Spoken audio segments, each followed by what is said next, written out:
नमस्कार, मेरा नाम है राजीव कुमार बजाज यानी आर के बी और मैं हूं इस वक्त एडवोकेट प्रदीप नंबियार जी के साथ। प्रदीप जी नमस्कार। नमस्कार सर, नमस्कार। और प्रदीप जी और मैं हम दोनों का है नेशन नाउ पर, और नेशन नाउ हमेशा हमेशा आपके साथ। आप सब लोगों को जय हिंद, जय महाराष्ट्र, जय भवानी, जय शिवाजी, वंदे मातरम। वंदे मातरम। और भारत माता की जय, जय हिंद, अस्सलाम वालेकुम, सत श्री अकाल, good evening, and of course ni hao in Chinese, and to all our viewers in Japan, konnichiwa. Abariyako Jambo to our viewers in East Africa, South Africa, the continent of Africa, wherever they speak Swahili. और अगर आपने अभी तक channel को subscribe नहीं किया तो please करें। Do subscribe to the channel, please. Thank you very The much. fastest growing channel of the nation, Nation Now. The fastest growing channel of the nation, Nation Now. So Pradeep ji, as far as Mr. Trump is concerned, it's actually an admission of defeat in the sense that he's gone ahead and told Silicon Valley, please don't hire Indians. I mean, that's like saying that the Indians have dominated Silicon Valley, which is absolutely true. Because what people are saying is, what the Americans are saying, American big tech, what they say is, that when you give a job to an Indian, he doesn't just do a job, he brings a whole new quality to that job. Just about everything. From the new Apple chip, to the new Intel chip, to cloud computing in Microsoft, to just about everything else.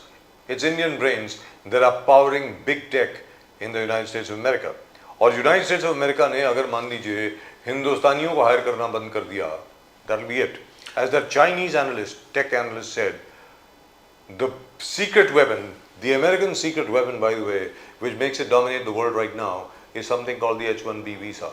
The H-1B visa is given to professionals, and Trump has more or less stopped it. Trump talking on localism. Now this is very petty politics. No leader of his stature will bow to such lows as he is doing right now, saying don't recruit Indians for the jobs. It has never happened. I never seen any president or any. Usually it's always some local leader who takes up these issues. It cannot be the president of the country. It cannot be a prime minister of this country who talks in this language. Now he has come to that level where he is trying to stop the employment opportunities of India. That shows. Probably the first, it'll go in the annals of US history, first president with these kind of new laws. We never had. We had towering personalities who talked about protecting the constitution, protecting the Bill of Rights, or alag-alag cheezon jo human values worth karna. So this is the first president who talks shit and nonsense. और ये पहला राष्ट्रपति होगा United states of America का जो United states of America का सत्यानाश करने में तुला हुआ है। Because, Pradeep ji, it is not as if Indians are taking up American jobs. These jobs would not be there had it not been for Indians. सीधी बात है। जो हिंदुस्तानियों ने एक्सपैंड करी है सिलिकॉन वैली को, जो एक्सपैंड किया सिलिकॉन वैली को, as everybody admits, whether it is Google, whether it is Microsoft, whether it's anybody, you go there and Meta, it's Indian brains that are actually powering it. लोग कहते हैं ना कि विश्वगुरु लेकर के लोग मजाक उड़ाते हैं। अरे भाई, हिंदुस्तान तो पहले से ही विश्व गुरु है। आज ट्रम्प साहब डरे हुए हैं, ट्रम्प के जितने फॉलोअर्स हैं बाकी सब लोग हैं डरे हुए हैं। What are they scared of? They not scared of anything else, they scared of Indian brains. Bharat के दिमाग के सामने ट्रम्प ने घुटने टेक दिए हैं। Let's be very clear, he is actually have to go to big tech in Silicon Valley and say कि भैया हिंदुस्तानियों को हायर मत करो। वो जब आ जाते हैं उसके बाद किसी और का चांस रहता नहीं है। कहने का मतलब ये है। But I'm very happy. I'm really and truly happy. Maybe all these brains will come back to India, and maybe they will power us in our next phase of growth. That's what I think. I hope that happens. There was a slow proverb here that foolish friends. It is better not to have foolish friends, but a wise enemy was better. A wise enemy is far better than a foolish friend. Yes. Absolutely. Now this is when he was a friend. Earlier he was foolish, but we took him as a friend. But now it is something like wise men, like you can say Obama or Bill Clinton. It was better. It was neutral in their stand in whatever they did, and at the same time we knew that he's not foolish, but this person is totally foolish. But anyway, as far as Mr. Modi is concerned, he's already tripped him up. He's already tripped up Trump. I don't know where Trump is going to look, because आज की तारीख में जिस तरीके से अभी China के साथ बातचीत हो रही है, जिस तरीके से रशिया के साथ बातचीत हो चुकी है, जिस तरीके से ब्राज़ील के साथ बातचीत हो रही है, साउथ अफ्रीका के साथ हो रही है, and by the way Pradeep ji, if you remember when Ramaphosa, the South African president, had gone there, Trump had insulted him too. Everybody. तो Nobody wants to sit next to him. Nobody wants to come near. Come near They don't Trump. know what he's going to say the next. Yes. And the best thing is India, Russia, $100 billion का trade already चालू कर दिया immediately. Immediately, you open new gates. You in fact pushed India to the lap of US, or in the lap of Russia, and now China probably. After the SCOP. मुझे कभी ये शक होता है कि ट्रम्प साहब जो है कहीं व्लादिमीर पुतिन के लिए काम तो नहीं कर रहे हैं, मुझको तो ऐसा लग रहा है. Anyway, I could be wrong, of course. Let's go straight across to our guest. But hats off to the Modi government. They've been very clear about what they need to do, and Mr. Modi is being advised very well. He's just doing what Dr. Manmohan Singh did. जब और उसके पहले what Atal Bihari Vajpayee did. We didn't react. Hindustan react नहीं करता, Hindustan respond करता है साहब. आप जो है हमारे ऊपर जो मर्जी कुछ भी कर लें, हम देखते हैं कि भाई हिंदुस्तान 5-10 हज़ार साल पुरानी सभ्यता है. एक ट्रम्प आने के बाद क्या होने वाला है, कुछ नहीं होने वाला. Let's be very clear. Sameer Bhakare साहब, thank you very much for joining us. नमस्कार. नमस्कार. जय Siya Ram sir, thank you. Sanjay Dwivedi ji, बहुत बहुत धन्यवाद आपका. हर हर महादेव. हर हर महादेव सर, हर हर महादेव. और एज यूजुअल डॉक्टर ढोने, He's like the brilliant Dr. Dhone. evergreen Devanand. Our viewers love Dr. Dhone. Let me tell you very frankly. Dr. Dhone screen पे आते हैं, शो हिट हो जाता है अपने आप. क्या बात है sir. You are our Aamir Khan, Shahrukh Khan, Salman Khan all rolled into one. Sameer, doctor Dhone. Thank you. तो ढोने साहब आप ये बताएं, आज की तारीख में महाराष्ट्र में अभी वो वारकरी समाज को एड्रेस करते हुए वो भंडारी साहब ने क्या कह दिया, वो क्या सावरकर के बारे में, वीर सावरकर के बारे में. तो मतलब वो आई थॉट कि वो तो धार्मिक भाषण होगा ना, रिलीजियस डिस्कोर्स होगा, उसमें वीर सावरकर साहब कहाँ से आ गए, क्या हो रहा है सर, कुछ बताएंगे, इस पर रोशनी डालेंगे. ये क्योंकि वारकरियों को एक राजनीतिक भाषण देना जरा अजीब लगता है, थोड़ा सा मुझको ऐसा लगता है. आप बताएं सर. नहीं सर, ये जो वारकरी संप्रदाय की जो परंपरा है, ये बहुत पुरानी परंपरा है जी, और ये इंसानियत के रास्ते पे चलने को कहती है. इसमें कोई जाति भेद नहीं रहता, धर्म भेद नहीं रहता, और उसको मानने वाले, वारकरी संप्रदाय को मानने वाले लाखों लोग हैं. जो वारकरी संप्रदाय की जो शुरुआत किए संत नामदेव महाराज, ज्ञानेश्वर महाराज से लेके तुकाराम महाराज. तो एक मराठी में एक कहते हैं कि ज्ञानदेवे रचिला पाया, तुका झाला से कळस. तो ज्ञानेश्वर महाराज ने इसमें सभी जातियों के संत इसमें शामिल थे जी. सब ने मिलके एक नया ये किया है, एक रास्ता दिया है इंसानियत का. लेकिन अभी ये जो वारकरी, ये भंडारे जैसे लोग हैं, ये इंसानियत को छोड़ के किसी पॉलिटिकल पार्टी का एक हिस्सा बन गए हैं. उनके कार्यकर्ता के जैसे वो उनके जो है वो जो बताते हैं, वो एक जैसे कार्यकर्ता दिखता है उसमें.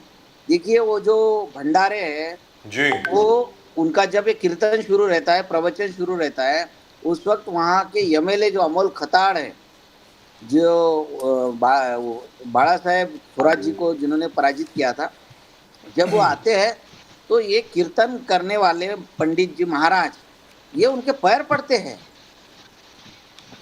जी.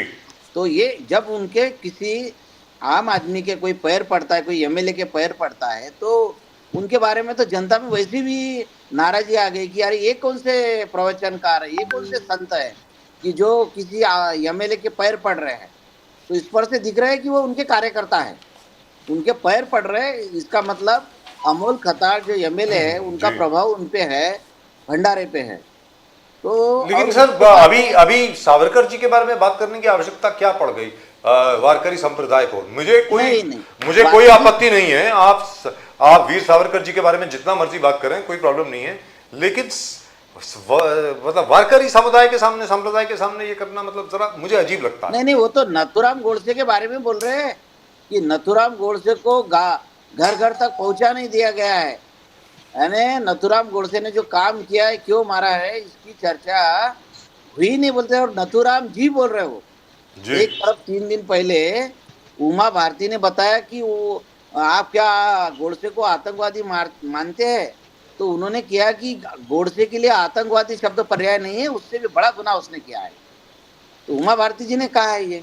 मोदी साहब सावरकर हिंदुत्व, क्या सिंह ने जो बोला है गांधी जी के बारे में तो हम उनको कभी माफ नहीं कर सकते। बट दोने साहब, सावरकर, हिंदुत्व आइडियोलॉजी, ये बोलने में तकलीफ क्या है? अगर कोई वारकरी समाज के फंक्शन हो और उसमें चर्चा हो गए, उसमें सावरकर के बात आ गए, हिंदुत्व के बात आए, तो उसमें भला क्या, प्रॉब्लम क्या है? आरएसएस के बारे में बोलना, उसमें प्रॉब्लम क्या है? आज नहीं, ठीक है आरएसएस, ना। मोदी जी ने खुद इंडिपेंडेंस डे के उस फंक्शन में कहा कि RSS contribution to nation building एक बैकबोन है, बैकबोन है जो नेशन बिल्डिंग का। और उसने कहा कि सबसे बड़ा, biggest NGO of the world, the contributions can not be ignored. दोरे साहब, सर ऐसा है कि वो बैकबोन है भारतीय जनता पार्टी का। वो इनके देश के जो उभारने में, देश को मजबूत करने में आरएसएस का कोई योगदान नहीं है सर। 1942 का जो आंदोलन था, चले जाओ आंदोलन, उसको विरोध किया था आरएसएस ने और बोला था कि ये आंदोलन में आप शामिल मत हो जाइए। हिंदू सभा ने भी वही बोला था और आरएसएस ने भी बोला था कि ये आंदोलन में हम समर्थन कर नहीं सकते, और वो अंग्रेजों के फेवर में चले गए थे। तो ये तो इतिहास है। और इनके पास, आरएसएस के पास, उनका कोई भी क्रांतिवीर नहीं है, कोई स्वतंत्र सेनानी नहीं है। इसीलिए वो किसका नाम लेते हैं? लोकमान्य तिलक का नाम लेते हैं, जो कांग्रेस के अध्यक्ष थे। वो सरदार वल्लभ भाई पटेल का नाम लेते हैं, सुभाष चंद्र बोस का नाम लेते हैं, इनका नाम लेते हैं। इनका कहाँ वारसा? इनका आरएसएस का कौन सा स्वतंत्र सेनानी था, कौन सा क्रांतिवीर था? कोई नहीं इनके पास सर। दोने साहब, आपने कांग्रेस के लोगों का 17 साल नाम दोने लेना साहब, पड़ता है। तो सबसे पहले तो आप ये बात आपके दिमाग से निकाल दीजिए कि देश को बनाने में कोई आरएसएस की भूमिका रही है। अब बीजेपी को बनाने में आरएसएस की भूमिका है, ये हम मान्य करते हैं। भाई दोने साहब, आपने भगवा आतंकवाद बोल के 17 साल हो गया। भगवा से आपने कहा भगवा नहीं है, हमको सनातनी आतंकवाद बोलना चाहिए। तो ये सब 17 साल आप कुछ प्रूव नहीं कर पाए कि भगवा आतंकवाद हो सके। तभी चिदम्बरम बोले, सुशील कुमार शिंदे बोले, अब सब मना करे, हमने नहीं बोले। दिग्विजय सिंह बोले, अब दिग्विजय सिंह ने बुक लॉन्च किया था आरएसएस बिहाइंड 2611, बट फेल हुए, आप कुछ एस्टेब्लिश नहीं कर पाए। तो आप बैक ट्रैक हो गए, आप पीछे हट गए, बोले हमने कभी बोला नहीं था। 17 साल हो गए, भगवा आतंकवाद कुछ नहीं प्रूव किया आपने। धोनी साहब, सर ऐसा है, कोई एक नेता कोई बोलता है तो वो कोई पार्टी का मत नहीं रहता है सर। हमारी पार्टी का वो नहीं है मत। देखिए, हिंदुत्ववाद जो बोलते हैं ये ढोंगी लोग हैं, नहीं, हिंदुत्ववादी नहीं है। और हम कांग्रेस की ये भूमिका है कि भगवा शब्द के बारे में कभी नहीं बोलते। हम तो शिवाजी महाराज को मानने वाले लोग हैं। कांग्रेस पार्टी ने जो विक्टोरिया टर्मिनस था उसका नाम सीएसटी कर दिया, छत्रपति शिवाजी टर्मिनस। कांग्रेस ने किया। शिवाजी महाराज का जो एयरपोर्ट का नाम दिया है, शिवाजी महाराज का नाम जो मुंबई एयरपोर्ट को दिया है, कांग्रेस ने दिया है। ये सुरेश कलमाड़ी जी थे, उस वक्त दिया था।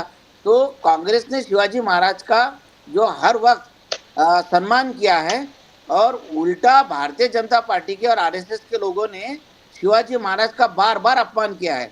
गोलवलकर गुरुजी से लेके तो अभी के ये जो नागपुर के अभी ये थे संघ के कार्यकर्ता थे, या वो सोलापुर करते, ये सब आरएसएस के लोग, या ये भांडारकर इंस्टीट्यूट है, ये सभी आरएसएस की शाखा है, आरएसएस के कार्यकर्ता है। इन्होंने छत्रपति शिवाजी महाराज, संभाजी महाराज का अपमान किया है, सावरकर ने भी अपमान किया है। तो ये तो छत्रपति भगवा किसका है? छत्रपति शिवाजी महाराज का भगवा है, हम उसको मानते हैं।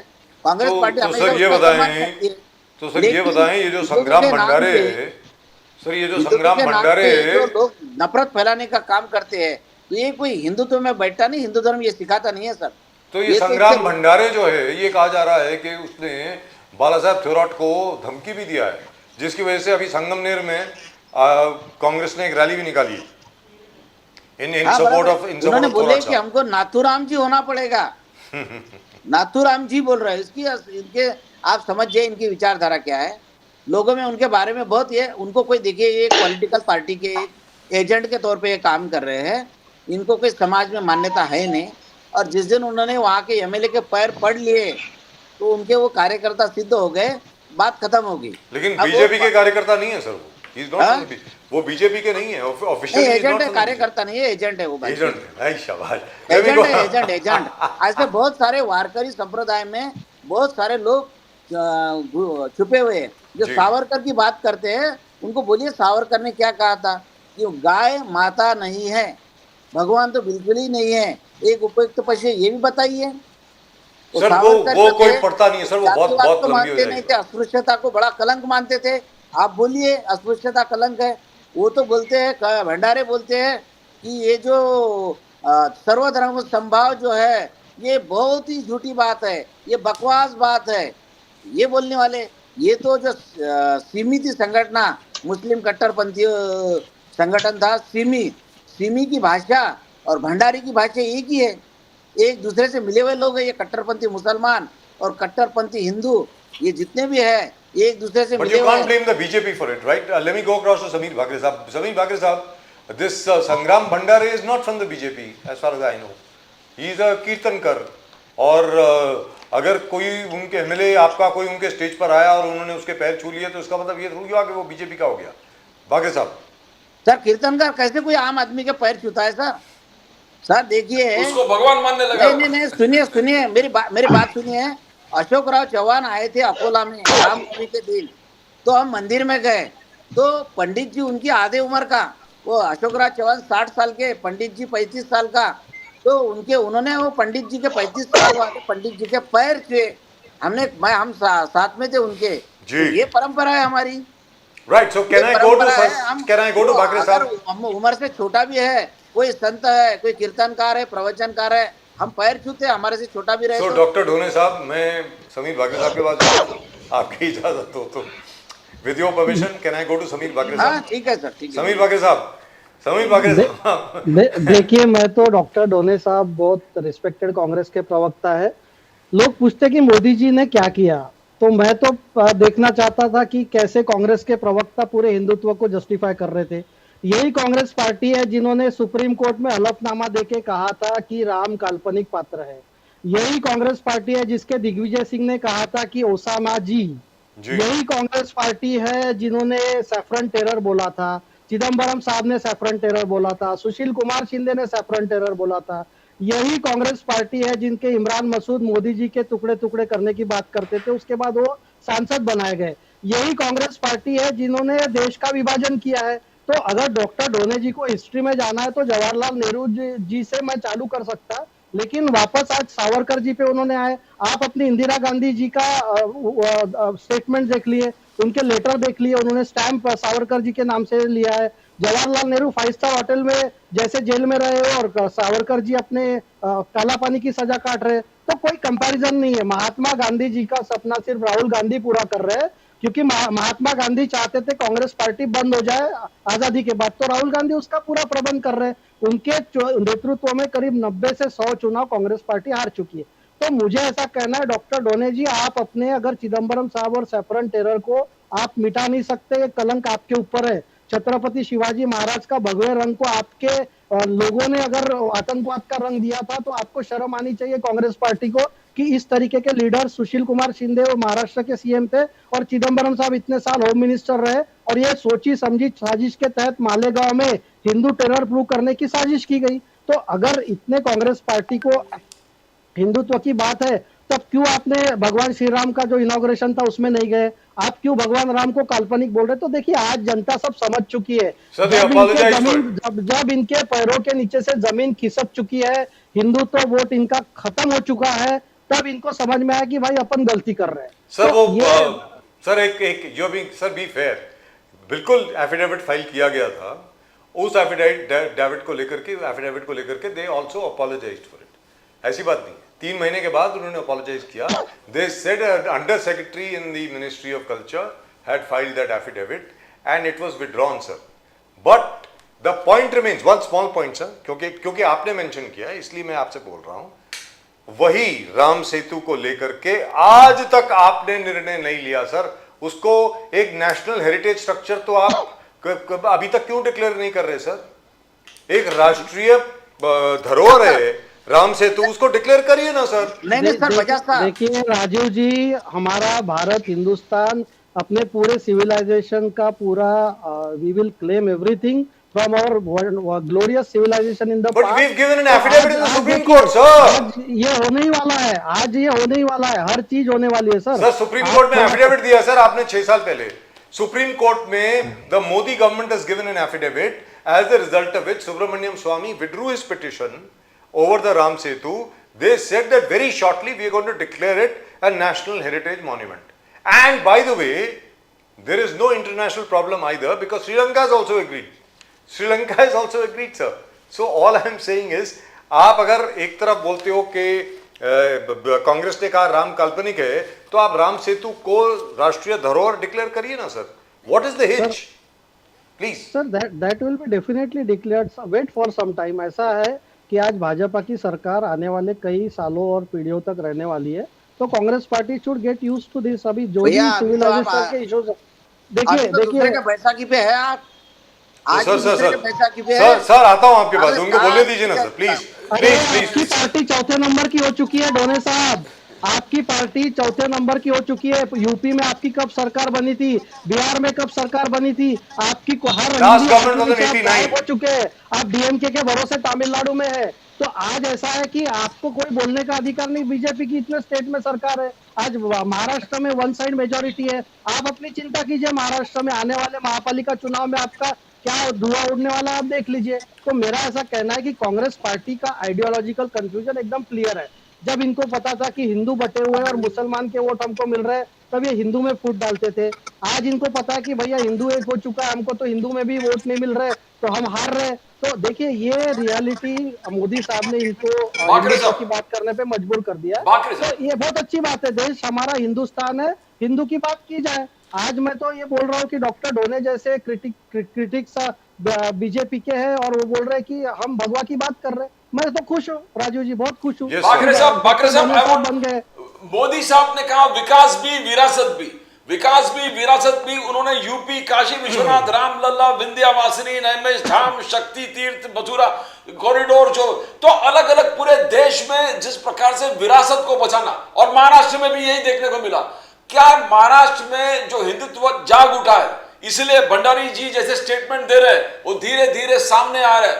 बिकॉज शायद उनको लग रहा है कि कांग्रेस से उतना हेल्प नहीं मिला जितना डबल इंजन के सरकार जो मोदी जी और फडणवीस जी मिलकर जो विरासत संभालने वाली बात है, चाहे वो पंढरपुर में हो, अलग अलग जगह हो, जहां भी जो ये है स्पिरिचुअल और टूरिज्म प्लेसेस, उसको बढ़ावा देने का यू थिंक द काम बहुत अच्छी ढंग से हो गया. You see the normal reaction इसलिए सामने से आ रहा है, and there is a panic reaction और बाला साहब थोड़ा as a Congress they find that these traditional voters हमसे दूर जा रहे हैं. How do you see that बाकी साहब? देखिए सर, आप जो इंसिडेंट्स की बात कर रहे हैं उससे भाजपा का कोई संबंध नहीं है. और दूसरा, हमारा जो कॉरिडोर्स डेवलप हो रहे हैं, जैसे आज महाराष्ट्र में देवेंद्र जी ने हर अपना जो धार्मिक कॉरिडोर बनाने का पूरा उनका उन्होंने एक आईएएस ऑफिसर ही उसको उसके लिए आवंटित कर दिया. तो what I am trying to say कि मोदी जी ने जैसे विरासत से विकास कर रहे हैं, और आज देखिए यूपी का अर्थव्यवस्था में बहुत बड़ा कंट्रीब्यूशन काशी का है, बहुत बड़ा कंट्रीब्यूशन अपना अयोध्या श्री राम प्रभु मंदिर का है. तो आज ये तो आज सिविलाइजेशनल के लिए सर, ये तो हमको तो सबको जगाना और जगना है. और अगर महाराष्ट्र में हमारे इतने स्ट्रांग अपने ये है तीर्थ स्थान है, तो उसका विकास जरूरी है. और मैं आपको और एक बात बताना चाहता हूँ, देवेंद्र जी के नेतृत्व और मोदी जी के प्रयासों की वजह से आज शिवाजी महाराज, छत्रपति शिवाजी महाराज जो हमारे आराध्य दैवत है, इनके 12 किलो का यूनेस्को ने रिकॉग्नाइज किया है. कांग्रेस पार्टी सिर्फ छत्रपति शिवाजी महाराज का नाम तो अभी लेने लगी है, तो उनका सिर्फ वोट बटोरने के लिए इन्होंने क्या किया? ना गढ़ किले कभी मेंटेन किए, ना उनकी विरासत के तभी ध्यान दिया. इनका एक ही नारा है कि भाई परिवार की विरासत बची रहे और परिवार का विकास हो. तो इनके ऊपर इन्हीं के वजह से इनका सत्ता के लिए ये हाल हुआ है.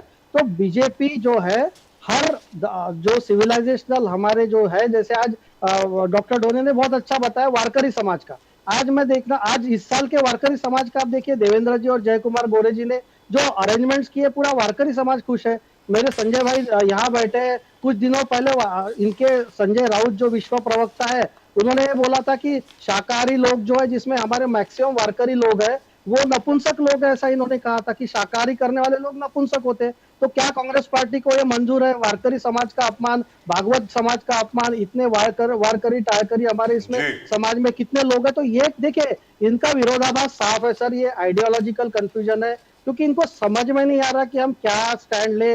इनका टॉप नेतृत्व भी कंफ्यूज है, इनका स्टेट का नेतृत्व भी कंफ्यूज है. But before I go to Sanjay Dwivedi ji, I must congratulate you, sir. I must congratulate Sameer Bhagre साहब. and I'm sure Dr. Dhone will agree with me. I don't know if Sanjay Dwivedi ji is aware of this or not.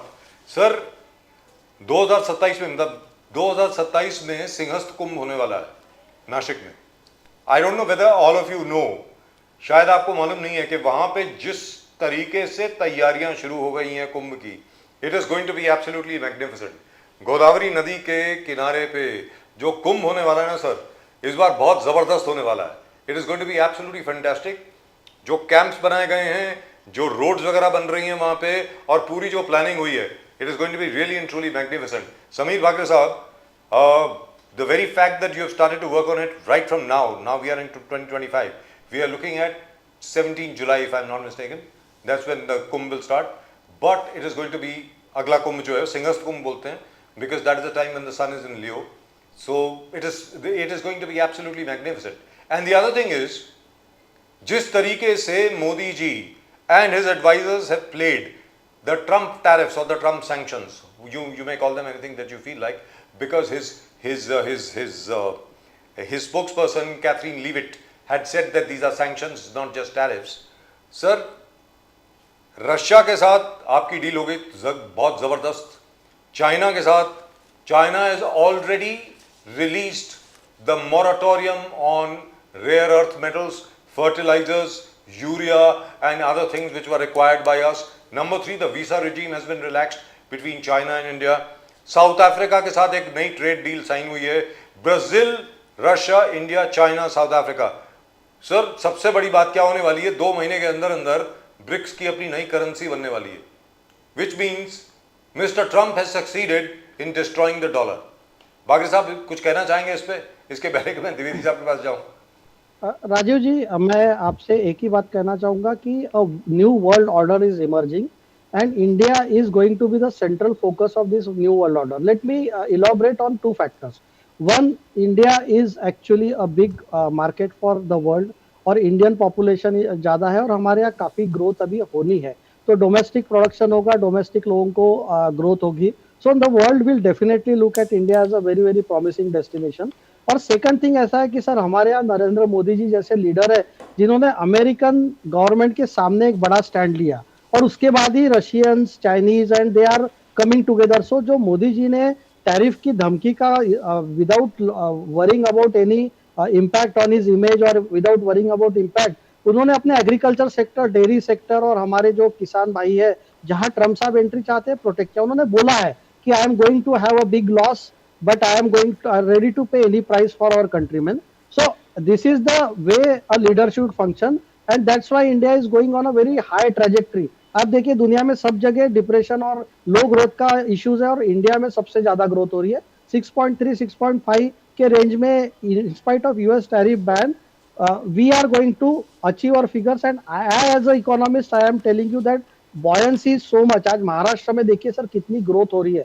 The GDP और state का healthy competition चल रहा है. Maharashtra 1 trillion की बात कर रहा है, यूपी 1 ट्रिलियन की बात कर रहे हैं, और वही कांग्रेस पार्टी है जो कर्नाटक में इनके आपस में झगड़े हो रहे, तेलंगाना में आपस में झगड़े हो रहे. So this is the way a government should function, और मैं बहुत हैप्पी हूं कि India is poised for a wonderful growth ahead. We must thank mister Trump. Right, let's go. $100 billion already trade with Russia. And we have increased the oil import from Russia from 42% to almost 50%. And Chinese and Indian corridors also have been opened for various sectors. It's a great move in the fall. It's absolutely fantastic. Let's go to Dwivedi Sahab. Dwivedi Sahab, Raj Thackeray और उद्धव ठाकरे इकट्ठे आ गए, लेकिन waste में जो पतपेटी की election हुई वहां पर सफाया हो गया सर.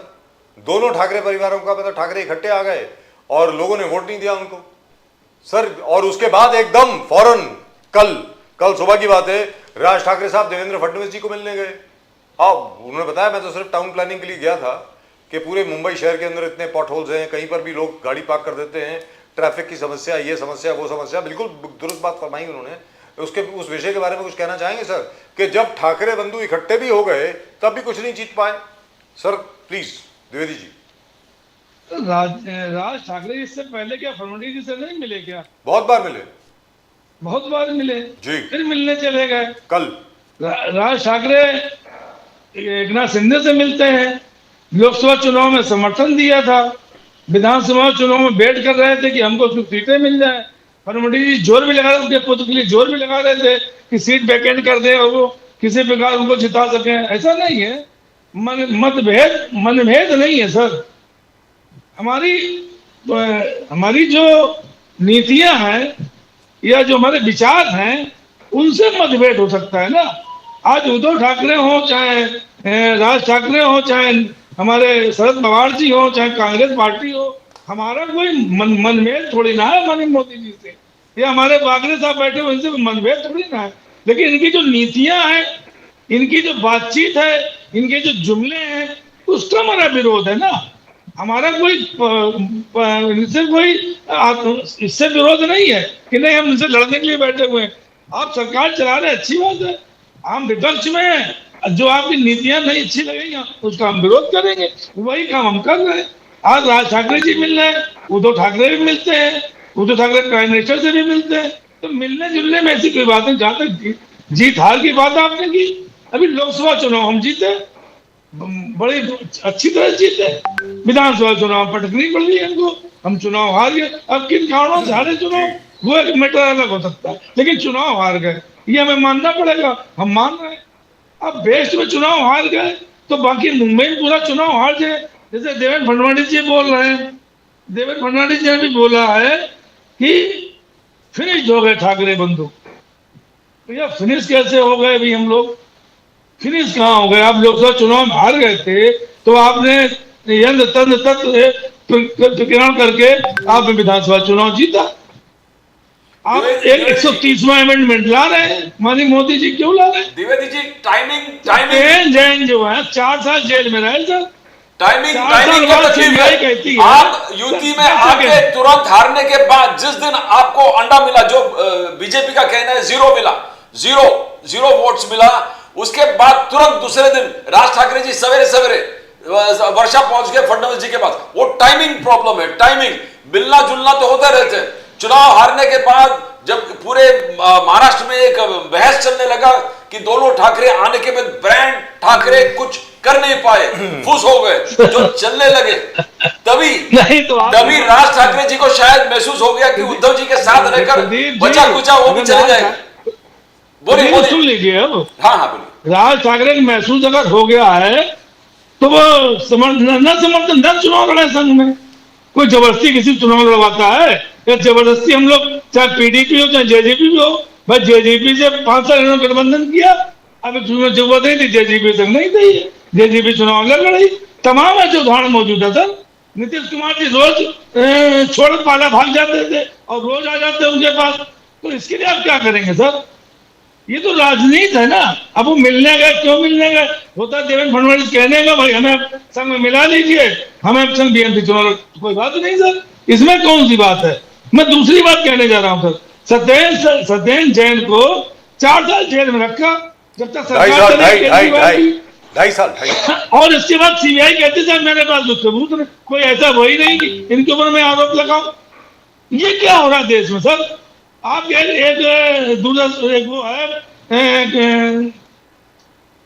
टीवी है, टीवी है, उसके माध्यम बंद कर दिया सीबीआई ने, आरोप लगा दिया। इसके बाद 7 साल 5 साल बाद कहते हैं साहब इनके ऊपर कोई आरोप नहीं, जब पूरा बिक गया। ये क्या देश में हो रहा है सर? इस पर नहीं सोचना चाहिए हमको क्या? अरविंद केजरीवाल को जेल में रखा, कोई आरोप सिद्ध नहीं हो पाए। संजय राउत को जेल में रखा, कोई आरोप सिद्ध नहीं हो पाए। झारखंड के मुख्यमंत्री को जेल में रखा, कोई आरोप नहीं सिद्ध हो पाए। अब एक अमेंडमेंट ये ला रहे हैं जब 30 दिन में के बाद ऑटोमेटिक हट जाएगा। तो सीबीआई आपकी जो 4 साल तक सीबीआई सत्येंद्र जैन को अंदर रख सकती है, बीजेपी प्रवक्ता जो बैठे हुए, यही प्रवक्ता सत्येंद्र जैन के नाम लेते थे। मैं तो हर डिबेट में रहता था ना कि सत्येंद्र जैन को देखो अंदर कर दिया, पूरी आप पार्टी खराब है, पूरी इनके सब वो है, तो क्या इसका क्या मतलब है?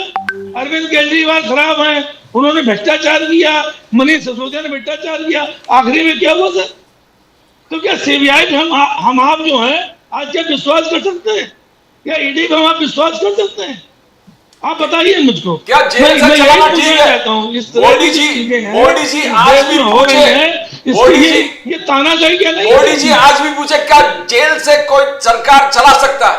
जो केजरीवाल जी ने किया, और कब तक हम जेल से सुप्रीम कोर्ट चलाएंगे? ने- क्या सुप्रीम इस कोर्ट- लोकतंत्र, हमारे जो फाउंडिंग फादर्स है, निर्माता है संविधान के, वो कभी ऐसा सोचा भी नहीं रहा कि जेल से आप चलाएंगे?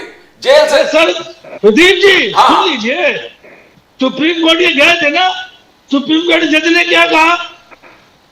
सुप्रीम कोर्ट से बड़े मोदी जी हो गए क्या? सरकार सुप्रीम कोर्ट से बड़ी हो गई क्या?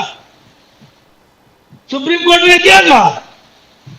सुप्रीम कोर्ट का इससे मतलब नहीं। अब आपको चूंकि जितने विपक्ष वाले मुख्यमंत्री हैं सबको जेल भेजना सीबीआई और ईडी के माध्यम से, तो आप ये बिल लेके आ रहे हैं।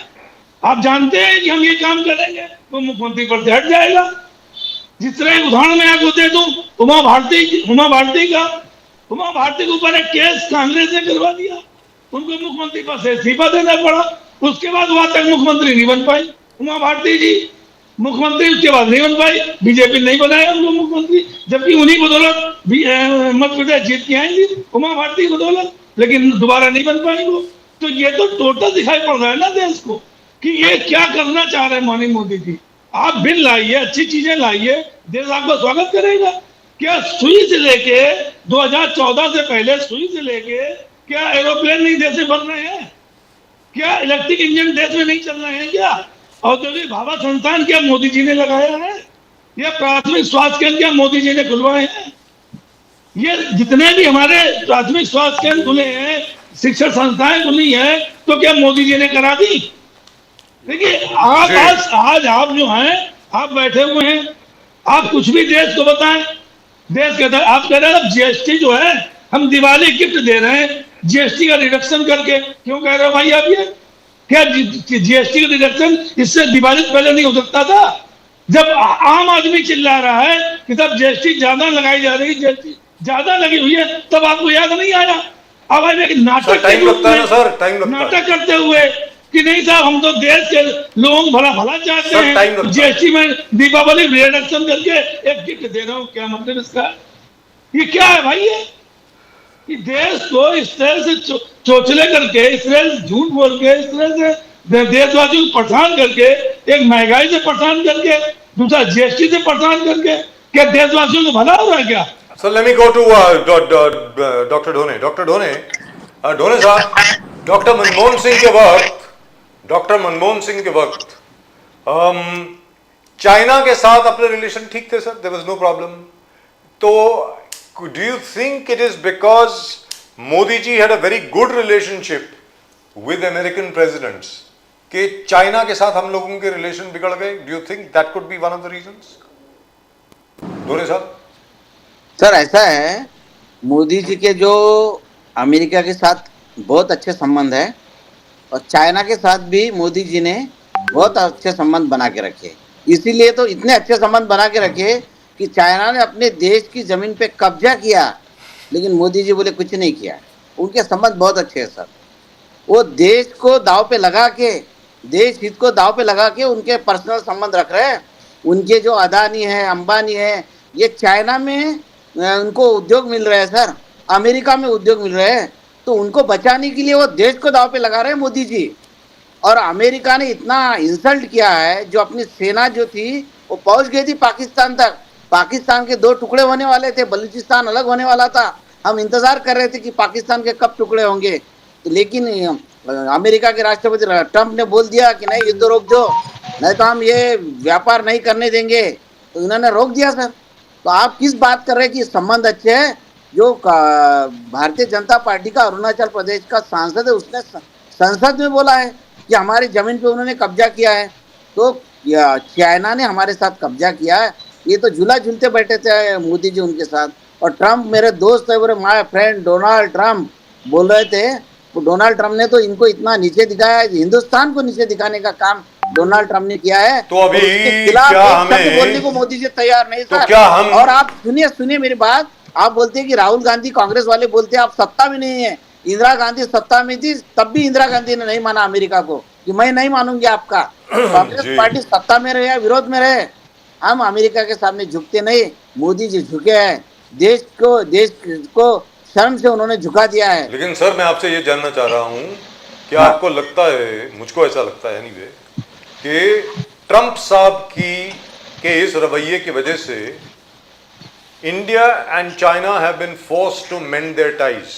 जो तनाव पैदा हो गया था इंडिया और चाइना के बीच में, वो ट्रंप साहब ने अब ठीक करा दिया है, मुझको ऐसा ट्रम्प ने लगता है। अपने हिंदुस्तान को विरोध करके ठीक करा दिया। लगे सर आए, क्योंकि यही बात तो आप पहले कर रहे थे ना, you should be happy, in fact all of you should be very happy. आपके जितने भी थिंक टैंक हैं, आपके जयराम रमेश साहब हैं, आपके केसी वेणुगोपाल साहब हैं, आपके बाकी जितने भी फॉरेन पॉलिसी एक्सपर्ट्स हैं, सब लोग यही बात कर रहे थे कि India should be closer to Russia China. तो अब हो गया, वो ट्रंप साहब ने करा दिया। ट्रंप साहब ने आपकी बात सुन ली है सर। तो ठीक है ना, तो ट्रम्प साहब ने पहले तो एक बात बोलिए, पहले डिक्लेयर कर दीजिए कि ट्रम्प हमारे फेवर में नहीं है, ट्रम्प हमारे विरोधी है, ये डिक्लेयर कर देना चाहिए, बोलना चाहिए। 56 इंची सीना की बात करते हैं सर आप, मोदी जी विश्वगुरु बताते हैं, और क्यों डरते हैं वो ट्रम्प को? ट्रम्प को क्यों डरते हैं? और आपको एक बात बताओ, देखो मोदी जी पूरे डरे हुए हैं, उनके खिलाफ बोलने को तैयार नहीं। इंदिरा जी ने जैसा बोला था, क्या बोला था सर के खिलाफ, वैसा क्यों नहीं क्या बोल क्या रहे? क्या बोला था सर इंदिरा जी ने? बताया जरा। वो उन्होंने बोले थे कि आप पाकिस्तान के जो बांग्लादेश के जो युद्ध हुआ था उस वक्त, आप उसमें इंटरफेयर मत कीजिए। नहीं सर, ऐसा नहीं बोला। कीजिए उसके ये, तो उन्होंने बोले हम नहीं मानेंगे, नहीं माना उन्होंने। दोनों साहब, but no sir, Pradeep ji let me correct. Indira ji ने ये कहा था, we regard America as our friend but we will do what is in India's interest. ये इंदिरा जी ने बोला। यही चीज हमारे जयशंकर साहब ने रिपीट करी है अमेरिका में। और आप we regard you as our friend but we will do what is in India's interest. और दोनों सब सीक्वेंस ऑफ इवेंट्स, आप सीक्वेंस ऑफ इवेंट्स देखो। जब ट्रंप ने कहा मोदी जी से, ट्रंप ने मोदी जी को कहा कि आप F-35 ले लो, ट्रंप मोदी से आप नहीं रिफ्यूज किए, वो रशियन एयरक्राफ्ट खरीद लिए। ट्रंप साहब ने बोला व्हाइट हाउस में आइए, मोदी साहब बोले मैं नहीं आऊंगा। तो आप देखो कहा, तो एक के बाद एक के बाद। मोदी जी इसलिए नहीं गए सर, मोदी जी इसलिए नहीं गए क्योंकि वहां पे वो असीम मुनीर है, वो भी बैठा था जी ना, जो भी है विरोध तो किया था, उसके साथ फोटो एक खिंचवा राष्ट्रपति फोन करके रिक्वेस्ट कर रहे हैं हमारे प्रधानमंत्री को आप आइए, और उसको मना करना, बोला हमारे F-35 जहाज खरीदिए, मैं आपको दे रहा हूं। मना करना ठीक है, तो मना करने के पीछे ऐसा बोलना चाहिए कि मैं इसलिए मना कर रहा हूं कि आपने असीम मुनीर को वहां पे लाया है, जो हमारे देश के खिलाफ बोलता है, हमारे हिंदू भाइयों के खिलाफ बोलता है, हमारे धर्म के खिलाफ बोलता है असीम मुनीर, इसलिए हम उसके बोलना जरूरी है क्या? तो ऐसा बोलना चाहिए। सर इस एक्शन बोला नहीं, मेरा दूसरा कार्यक्रम है पहले, इसीलिए मैं अभी नहीं sir is action more important और आवर वर्ड्स मोर इम्पोर्टेंट?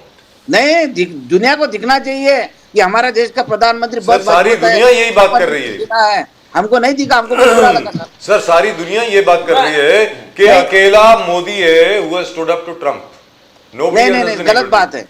अच्छा, मैं बहुत चोरी पे आ जाऊं। बोलते तो हम सबसे पहले ताली बजाते कि क्या हमारे देश के प्रधानमंत्री ने कहा, हम खुद ताली बजाते कि बहुत अच्छा बोला कि हम नहीं आ सकते असीम मुनीर के साथ, हम नहीं बैठ सकते। उन्होंने बोला मुझे दूसरी जगह प्रोग्राम है, क्यों जीतते हैं आप? दोनों साहब वोट चोर गद्दी छोड़, राहुल गांधी जी रोज रोज ये चिल्ला रहे, आपका जो वोट अधिकार यात्रा जबरदस्त तरीके से बिहार में 1300 किलोमीटर चलने वाले राहुल गांधी जी रोज, अब तो डायरेक्ट अटैक मोदी जी पे, मोदी जी वोट चोर मोदी जी है, ये डायरेक्ट आरोप लगाने लगे। मगर ये कॉन्फ्लिक्टिंग है, जहां राहुल गांधी जी मोर्चा भी लेके जा रहे हैं, यात्रा भी लेके जा रहे हैं, but youth Congress post card भेज रहे राष्ट्रपति को कि जितने फेक वोटर है उसको निकालो।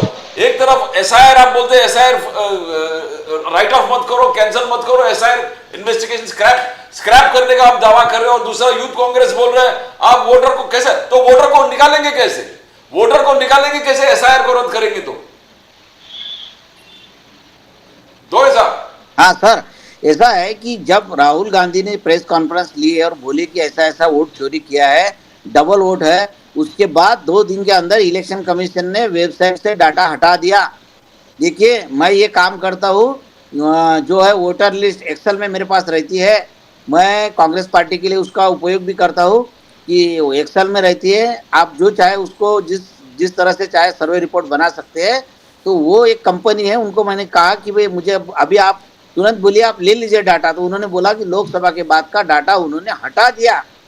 तो ये क्यों छुपा रहे, ये हटा दिया डाटा उन्होंने लोकसभा के बाद का, और लोकसभा में भी जो सप्लीमेंट्री आई थी उसका भी नहीं है, तो क्यों हटा रहे हैं? चुनाव आयोग क्यों हटा रहे हैं? उनको अगर लग रहा है कि अपन सही है, उन्होंने बोल देना चाहिए कि कुछ गलतियां हुई है, हम दुरुस्त कर लेंगे, लेकिन वो बोलते कि आप हलफनामा जाहिर करो, आप राहुल गांधी पे केस कर दो, बोला इलेक्शन कमीशन को कि राहुल गांधी ने झूठ बयान दिया है, इसलिए हम केस कर रहे हैं। उन्होंने केस कोर्ट में जाना चाहिए, क्यों नहीं कर रहे चुनाव आयोग? और चुनाव आयोग ने डाटा हटा दिया, मैं आपको जिम्मेदारी के साथ बता रहा हूँ, क्योंकि इसमें बहुत बड़ा उन्होंने घोटाला किया हुआ है। तो ये एक बात। दूसरी बात, भारतीय जनता पार्टी, अभी जो प्रवक्ता साहब भाकरे साहब ने बताया था कि हम विरासत से बोले, हम विरासत को चालू रखेंगे, ऐसा तो इनके ही मंत्री ने संसद में जवाब दिया है कि राम सेतु के कोई पूरा जो बोलते प्रूफ नहीं है कि ये था, ये काल्पनिक है। ये भारतीय जनता पार्टी के मिनिस्टर ने संसद में बोला है। कहाँ मानते हैं राम सेतु को? ये नहीं मानते। इनके अभी 6-8 महीने पहले इनके सांसद ने बोला है। So the same affidavit has been carried over. Yes. लिखित उत्तर में जवाब दिया है, Which is quite true. और हाँ, Which is quite true by इन्होंने। yes. और आप इन्होंने बोले है, संजय राउत साहब की बात की है कि संजय राउत ने कहा, संजय राउत साहब ने क्या बोला था, आप वो अलग बोल रहे, संजय राउत साहब ने अलग बोला।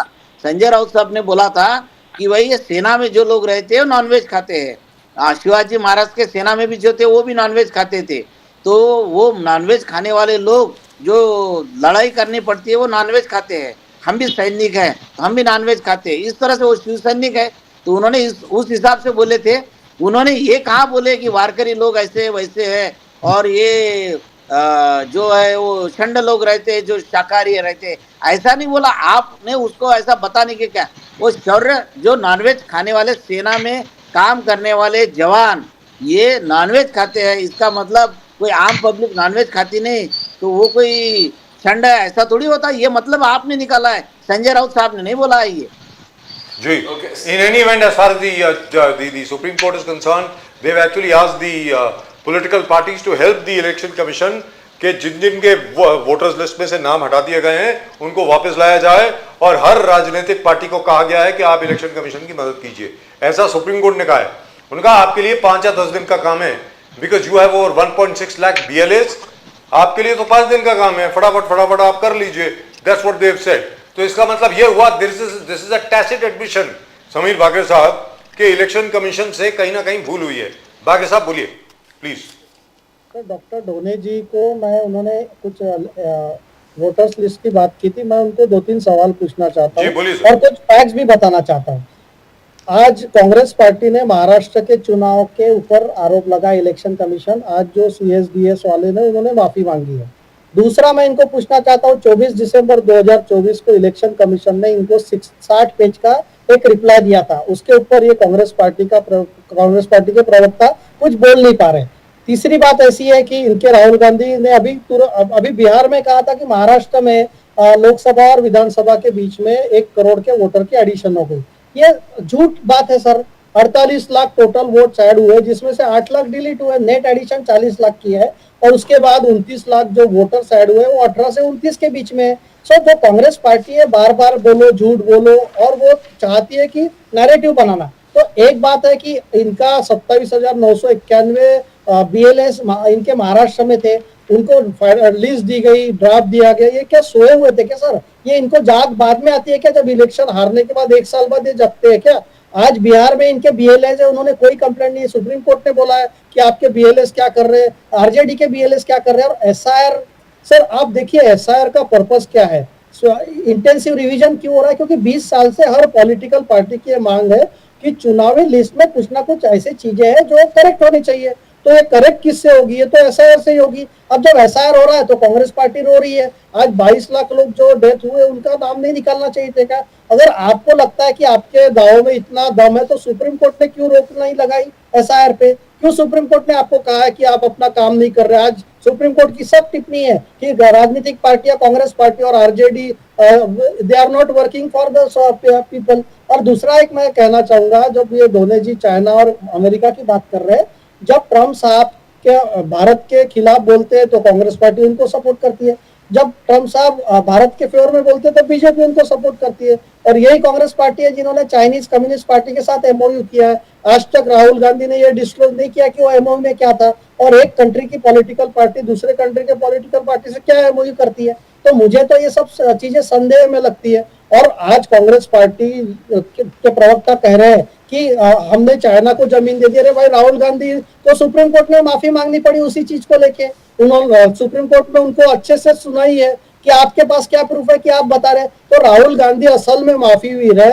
उनको सावरकर पे माफी मांगनी पड़ी, उनको रफाल पे माफी मांगनी पड़ी, उनको चौकीदार चोर पे माफी मांगनी पड़ी, उनको हर चीज में माफी। तो असली माफी वीर जो है वो कांग्रेस के राहुल गांधी है। हर बार उनको माफी मांगनी पड़ती है। आज भी सुप्रीम कोर्ट में जाते हैं, सुप्रीम कोर्ट उनको खरी खोटी सुनाती है, इनके डॉक्टर अभिषेक मनु सिंह वापस आ जाते हैं। तो Congress party should do a serious introspection. Maharashtra में जब हमको लोकसभा में सर चुनाव में सीट कम आई, हमने उसका एनालिसिस किया और हम जनता के पास ये फेक नैरेटिव बस्ट करके गए, इसलिए हमको अच्छी सफलता मिली। तो Congress party should stop living there past, और इनके जो लेफ्टिस्ट एजेंडा हो चुका है इसमें से अगर ये बाहर नहीं आएंगे तो कांग्रेस पार्टी की ऐसा ही पतन चलता है। राहुल गांधी जी ने फिर वो स्टेटमेंट दिया है, महाराष्ट्र में आपने वोट चोरी किया है। दैट वाज बिहार, कल ही उन्होंने घोषणा पूरा पब्लिक रैली में कहा, महाराष्ट्र में वोट चोरी करके आप जीते, और जीते किस लिए? आपको धारावी प्रोजेक्ट अडानी को देना था। You wanted to give the Dharavi project to Adani. He has directly दोनों को अपने लिंक कर दिया है कि Maharashtra government, the BJP government and Adani को किस प्रकार से फेवर कर रहा है, और वोट चोरी। तो एक ही सेंटेंस में राहुल जी ने तीनों चीज को एक्सपोज कर दिया है। बाकरे साहब, और on your show I challenge Rahul Gandhi and Congress party to prove that Maharashtra elections are rigged. इन्होंने कोई ऑफिशियल कंप्लेंट का जवाब इलेक्शन कमीशन को नहीं दिया है। 24 दिसंबर 2024 को 60 पेज का इलेक्शन कमीशन ने जवाब दिया। ये सोए हुए क्या इस पर? इनके पास एक प्रूफ नहीं है, और वोट चोरी और ये कोई चीज नहीं है सर, इनके सब मनगढ़ंत कहानियां हैं। और ये अपने, देखिए मैं आपको बताता हूँ राहुल गांधी ये बार बार क्यों बोल रहे हैं। बिकॉज कांग्रेस पार्टी उनके नेतृत्व में करीब 90 से 100 चुनाव हार चुकी है। कांग्रेस पार्टी के इंटरनल इसमें राहुल गांधी के नेतृत्व पे सीरियस क्वेश्चन मार्क है। सो वो चाहते हैं कि भैया मेरे वजह से नहीं हार रहे हो, ये इलेक्शन कमीशन की वजह से हार रहे हैं। तो they are trying to protect the family, they are trying to protect the dynasty, they are trying to protect their name. तो कांग्रेस पार्टी, राहुल गांधी और ये सब झूठ पे झूठ बोलते जा रहे हैं। मुझे बताइए, इनके पास एक भी प्रूफ नहीं है ना। अगर प्रूफ रहता तो सुप्रीम कोर्ट क्या ऐसा कोर्ट है क्या? उन्होंने सीधा डिसीजन ले लिया रहता। मुंबई हाईकोर्ट ने एक याचिका को खारिज कर दिया कि महाराष्ट्र की चुनाव रिग है। सुप्रीम कोर्ट में भी कोई तो भी गया था। But it is absolutely true that the Congress does not follow procedure. On that there is no doubt. Your BLS because they feel that they don't follow बताता हूँ। procedure. मैं आता हूँ आपके पास, लेकिन एक चीज मैं पूछना चाहता हूँ समीर बाकरे साहब से, जो अभी बात करी थी डॉक्टर ढोने ने, आपने ये कहा, क्योंकि आपने कहा इसलिए मैं फिर बोल रहा हूँ कि श्री राम काल्पनिक है वगैरह वगैरह वगैरह, ऐसा एफिडेविट फाइल किया गया मिनिस्ट्री ऑफ कल्चर द्वारा सुप्रीम कोर्ट में। सर आपके डॉक्टर जितेंद्र सिंह ने 24 दिसंबर 2022 को, I got it right here, ये जवाब दिया था, रिटन रिप्लाई इन्होंने दिया था कार्तिकेय शर्मा को, हरियाणा के। उन्होंने ये कहा था, no conclusive proof of the existence of Ram Setu. ये आपकी सरकार ने बोला है समीर बाकरे साहब। मोदी सरकार ने कहा है, there is no conclusive proof of the existence of Ram Setu. मतलब आप एग्री कर रहे हैं बिल्कुल कांग्रेस के साथ? बिल्कुल नहीं। और देखिए, so then why has he filed this? Why has this written reply? It's been tabled. It's on the table of the house, sir. It's been tabled in the house. आप राम सेतु की क्या बात करते हैं? राज्यसभा में सर, तो इन्होंने लाया है। देखिए और प्रभु रामचंद्र जी मोदी जी की उंगली पकड़ के ही चलते हैं। Sir can we hear Sameer Bakre देखिए, जब भी ढोने साहब ने इंदिरा गांधी जी का बहुत गुणगान गाया था कि इन्होंने अमेरिका के सामने ये किया वो किया। Sir, I have national archives Nixon presidential material, आपको मैं वॉल्यूम बता सकता हूँ, 226 letter from Indian prime minister to president Nixon. आज ये 5 दिसंबर 1971 का लेटर है सर, आप ये पढ़ेंगे ना तो आज लास्ट पैराग्राफ अगर मैं पढ़ता हूं तो उसमें वो रिक्वेस्ट कर रहे हैं यूएस से कि please try to control Pakistan, please understand. तो ये सर, ये मेरे पास उसका आर्काइव्स में है, मैं भेज सकता हूँ डॉक्टर ढोने साहब को। सो सर, पब्लिक को आप ये मत बताइए कि Congress party has stood before president Nixon, ऐसा कुछ भी नहीं हुआ है। कांग्रेस पार्टी को यूएस को रिक्वेस्ट किया था कि आप हमको बचाइए, और we are being thrust into the war, refugees को हम हैंडल नहीं कर पा रहे, आप पाकिस्तान से कुछ बात कीजिए। और मैं तो जनरल मानेकशॉ को सैल्यूट करता हूँ कि उनके जैसे जनरल ने आज हमको बांग्लादेश का युद्ध जीता है, और उन्होंने अपने बाद में कई इंटरव्यूज में बोला है कि there was a weak leadership, otherwise we could have gone and taken PoK also. और उसके बाद इन्होंने शिमला एग्रीमेंट करके सब गवा दिया जो भी पाया था। 93,000 प्रिजनर्स ऑफ वॉर वो छोड़ दिए, पाकिस्तान की 34% मिलिट्री हमारे पास थी। सर हिस्ट्री में जाएंगे ना तो कांग्रेस पार्टी को सिर्फ पेन मिलेगा, because there are blunders mistakes which they did. So मैं ऐसा कहना चाहूंगा कि आज जो भी बीजेपी कर रही है या हमारे आदरणीय मोदी जी कर रहे हैं, देश हित में कर रहे हैं और देश को मतलब सेंट्रल में रख के कर रहे हैं। कांग्रेस पार्टी और उसके जो लीडर्स आज तक है सब अपने परिवार को आगे बढ़ाने में लगे। आज संजय भाई का भी जो पार्टी है वो भी तो उद्धव ठाकरे, आदित्य ठाकरे, बाला साहब ठाकरे और उसके बाद तेजस ठाकरे आने वाले। इनके यहाँ ठाकरे के अलावा कोई बन सकता है क्या? डॉक्टर ढोने साहब क्या गांधी के अलावा कोई बन सकता है क्या? तो ये सर परिवारवादी पार्टी है। तो मल्लिकार्जुन खड़गे साहब है ना सर? खड़गे साहब है ना? Sir Rahul Gandhi is leading the rally. Rahul Gandhi is leading the rally. Devendra Fadnavis कहाँ से आए? देवेंद्र फडणवीस के पिताजी गंगाधर राव फडणवीस एमएलसी थे भारतीय जनता पार्टी के। देवेंद्र फडणवीस मिनिस्टर थी। उनके फादर नहीं रहे, उन्होंने अपने पूनम महाजन कहाँ से आई? नगर सेवक बने, मेयर बने, एमएलए बने, मुख्यमंत्री बने, उप मुख्यमंत्री, leader of is the best leader of opposition the country ever had. So Devendra Fadnavis ji के बारे में बोलने से पहले उनका गौरवशाली इतिहास देखिए। उन्होंने हर चुनाव जीता है। राहुल गांधी जैसे 100 चुनाव नहीं हरा है। और डायनेस्टी वो होती है कि जो आपकी पार्टी में देवेंद्र फडणवीस कोई डायरेक्ट जाके सीएम नहीं बने, जब उन्होंने चुनाव जिताया उन्होंने मेहनत की है 30 साल। राहुल गांधी वो डायनेस्टी करके मिल रहा है। प्रियंका मोदी जी ने जिताया क्या सर? अभी 2024 में मोदी जी ने जिताया क्या? 330 सीटें थी लोकसभा में, 330 से आप 240 पे आ गए। हार गए आप चुनाव। 99 सीट हार गए, आपकी सरकार चल रही है, आप चुनाव हार गए। आप 400 की बात करते थे, आप 240 पे आ गए। तो आप अपनी जमीन पे जाइए, आप मेहनत कीजिए। मोदी जी तो विश्व गुरु है ना, मोदी जी बहुत लोकप्रिय है ना, फिर 330 से ऊपर क्यों नहीं आए? 300 जनता ने नकारा आपको। आपको अगर 272 सीटें मिलती थी तो हम मानते थे कि मोदी जी लोकप्रिय है। तो आप अपना जो है होशो आवास में जनता के पास जाइए। गांधी परिवार का राज खत्म हो चुका है हिंदुस्तान में। बहुत से 54% जगह में उनका राज खत्म हो चुका है। द्विवेदी साहब, आज सबसे बड़ा मुद्दा संजय राउत जी ने उठाया। संजय राउत जी ने कहा जब खून और पानी एक साथ बह नहीं सकते तो हम क्रिकेट कैसे खेल रहे हैं पाकिस्तान से? पाकिस्तान के साथ क्रिकेट खेलना ये ठीक नहीं है। यूबीटी का रिएक्शन है, इस पर थोड़ा गौर फरमाइए, बिकॉज ये क्रिकेट एक बहुत बड़ा विवाद होने वाला है। अगर खून और पानी एक साथ नहीं मिल सकते, पाकिस्तान से कोई रिलेशंस नहीं हो सकते, तो क्रिकेट कैसे खेलेंगे? द्विवेदी जी देखिए, हिंदू साहब बाला साहब ठाकरे ने पहले कह दिया था, पहले पीछे खुदवादी थे 2 साल पहले। उनको मालूम चल गया था आतंकवादी देश है, इसके साथ क्रिकेट नहीं खेलना चाहिए। अभी तो मोदी जी जवाब देंगे, हमारे गृह मंत्री जी जवाब देंगे, भाई क्रिकेट क्यों खेला जा रहा है। मैं दूसरी बात कर रहा हूँ, वीर सावरकर की बात बहुत बार होती है, लेकिन वीर सावरकर भारत रत्न अभी तक क्यों नहीं दे रही भाजपा? अभी तक जो है क्यों नहीं दे रही है वीर सावरकर को भारत रत्न? अच्छा, दूसरा जो बात बार बार बोली जा रही है, आप इतना उनका मान करते हैं, वो करते हैं देशभक्त थे, तो उनको वीर सावरकर को भारत रत्न दे दीजिए आप। हिंदू सम्राट बाला साहब को भारत रत्न क्यों नहीं दे रहे हैं? आप मानते हैं इतना ज्यादा कि बाला साहब ठाकरे के आप नीतियों में चलते हैं, उनके विचारों में चलते हैं, वो तो ठाकरे तो नहीं चलते हैं ना, हम लोग चलते हैं। भाई आप ही सब कुछ, आप ही ठेका ले लिया पूरे देश का। और आप जहां तक बात करते हैं कि अगर आप कांग्रेस को गाली दे रहे हैं तो पहले 3 उंगली आप इस तरफ भी आ रही है। आप ये देखिए आप क्या कर रहे हैं इस देश में, आप ये भी देख लीजिए। डॉलर आज कहाँ पहुंच गया? 90 रुपए डॉलर पहुंच गया। पेट्रोल डीजल की दाम कहाँ 100 रुपए पहुंच गया।